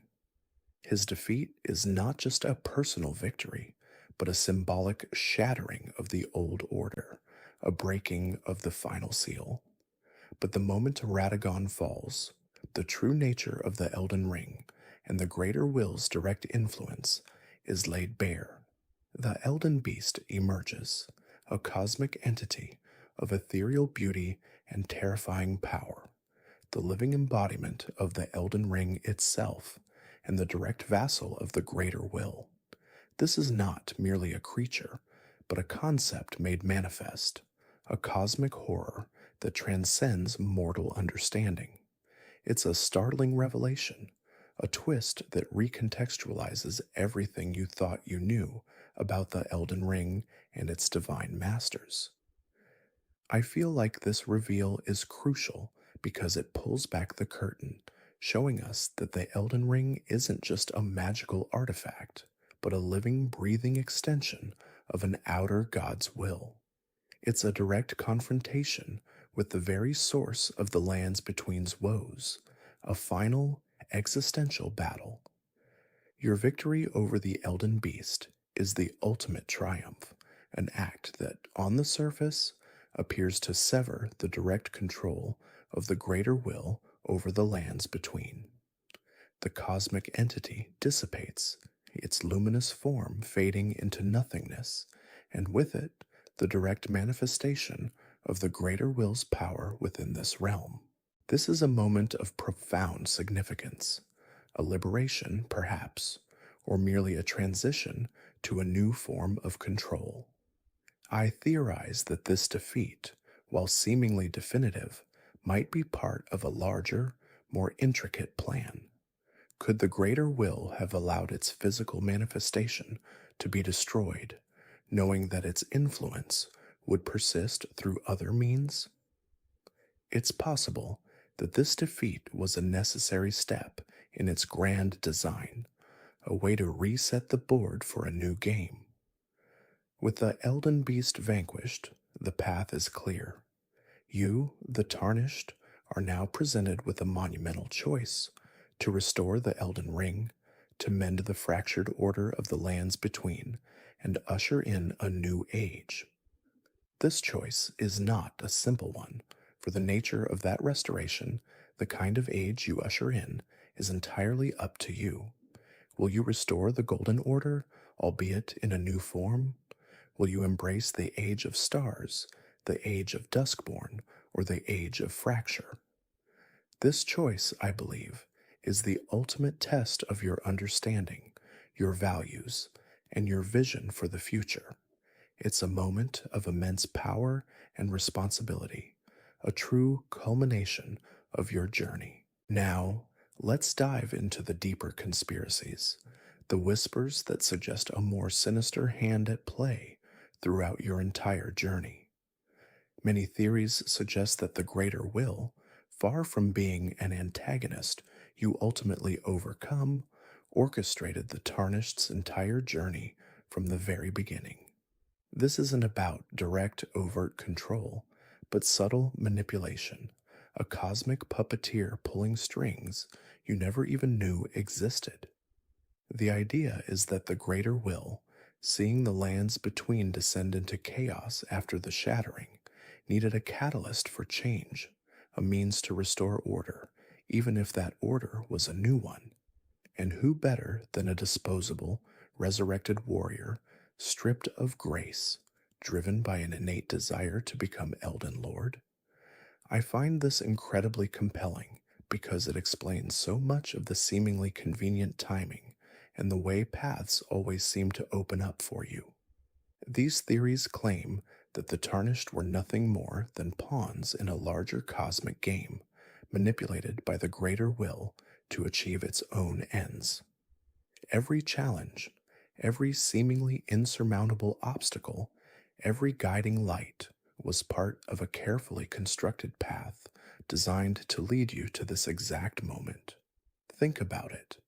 The very act of being guided by grace implies an external force. Who bestows that grace? Who decides who is worthy of it? The greater will. This isn't just about restoring order. It's about maintaining the greater will's ultimate dominion, even if it means as sacrificing its direct manifestations. It's a long game, played out over millennia, with you, the Tarnished, as its unwitting champion. Speaking of guides, the role of Melina, your enigmatic companion and finger maiden, also comes under intense scrutiny in these overarching conspiracies. From the moment she offers you an accord, her motivations are shrouded in mystery. She guides you, offers cryptic advice, and ultimately sacrifices herself to ignite the Erd Tree. But what if her agenda extended beyond merely aiding the Tarnished? What if she was, in fact, an agent of the greater will, or perhaps even another outer god, working to fulfill a specific prophecy or outcome? Her knowledge of the lands between, her ability to traverse the Round Table Hold, her unwavering dedication to burning the Erd Tree, these all point to a purpose far grander than simply being a helpful companion. I believe it's possible she had her own objectives, perhaps even a secret pact with the greater will, ensuring that the Tarnished followed the intended path, even if it meant her own demise. Her enigmatic nature, her constant evasiveness about her past, only fuels these suspicions. And finally, the most unsettling theory of all, that the restoration of the Elden Ring itself, your ultimate triumph, is a potential trap designed to maintain the greater will's control over the lands between. Regardless of which ending you choose, you are still interacting with the Elden Ring, still shaping its destiny. Even if you usher in an age of stars or an age of Duskborn, the very act of becoming Elden Lord, of wielding the power of the Elden Ring, means you are still operating within the framework established by the greater will. It's a subtle form of control, a cosmic bait and switch. You think you've won, you think you've broken free, but you've merely stepped into a new role within the greater will's grand eternal play. This is all just speculation, of course, but it's a chilling thought that even in victory, you are still a pawn, still dancing to the tune of a cosmic entity whose motives remain utterly inscrutable. The true master of the lands between may not be a defeated god, but a patient, calculating intelligence that has simply adapted its strategy.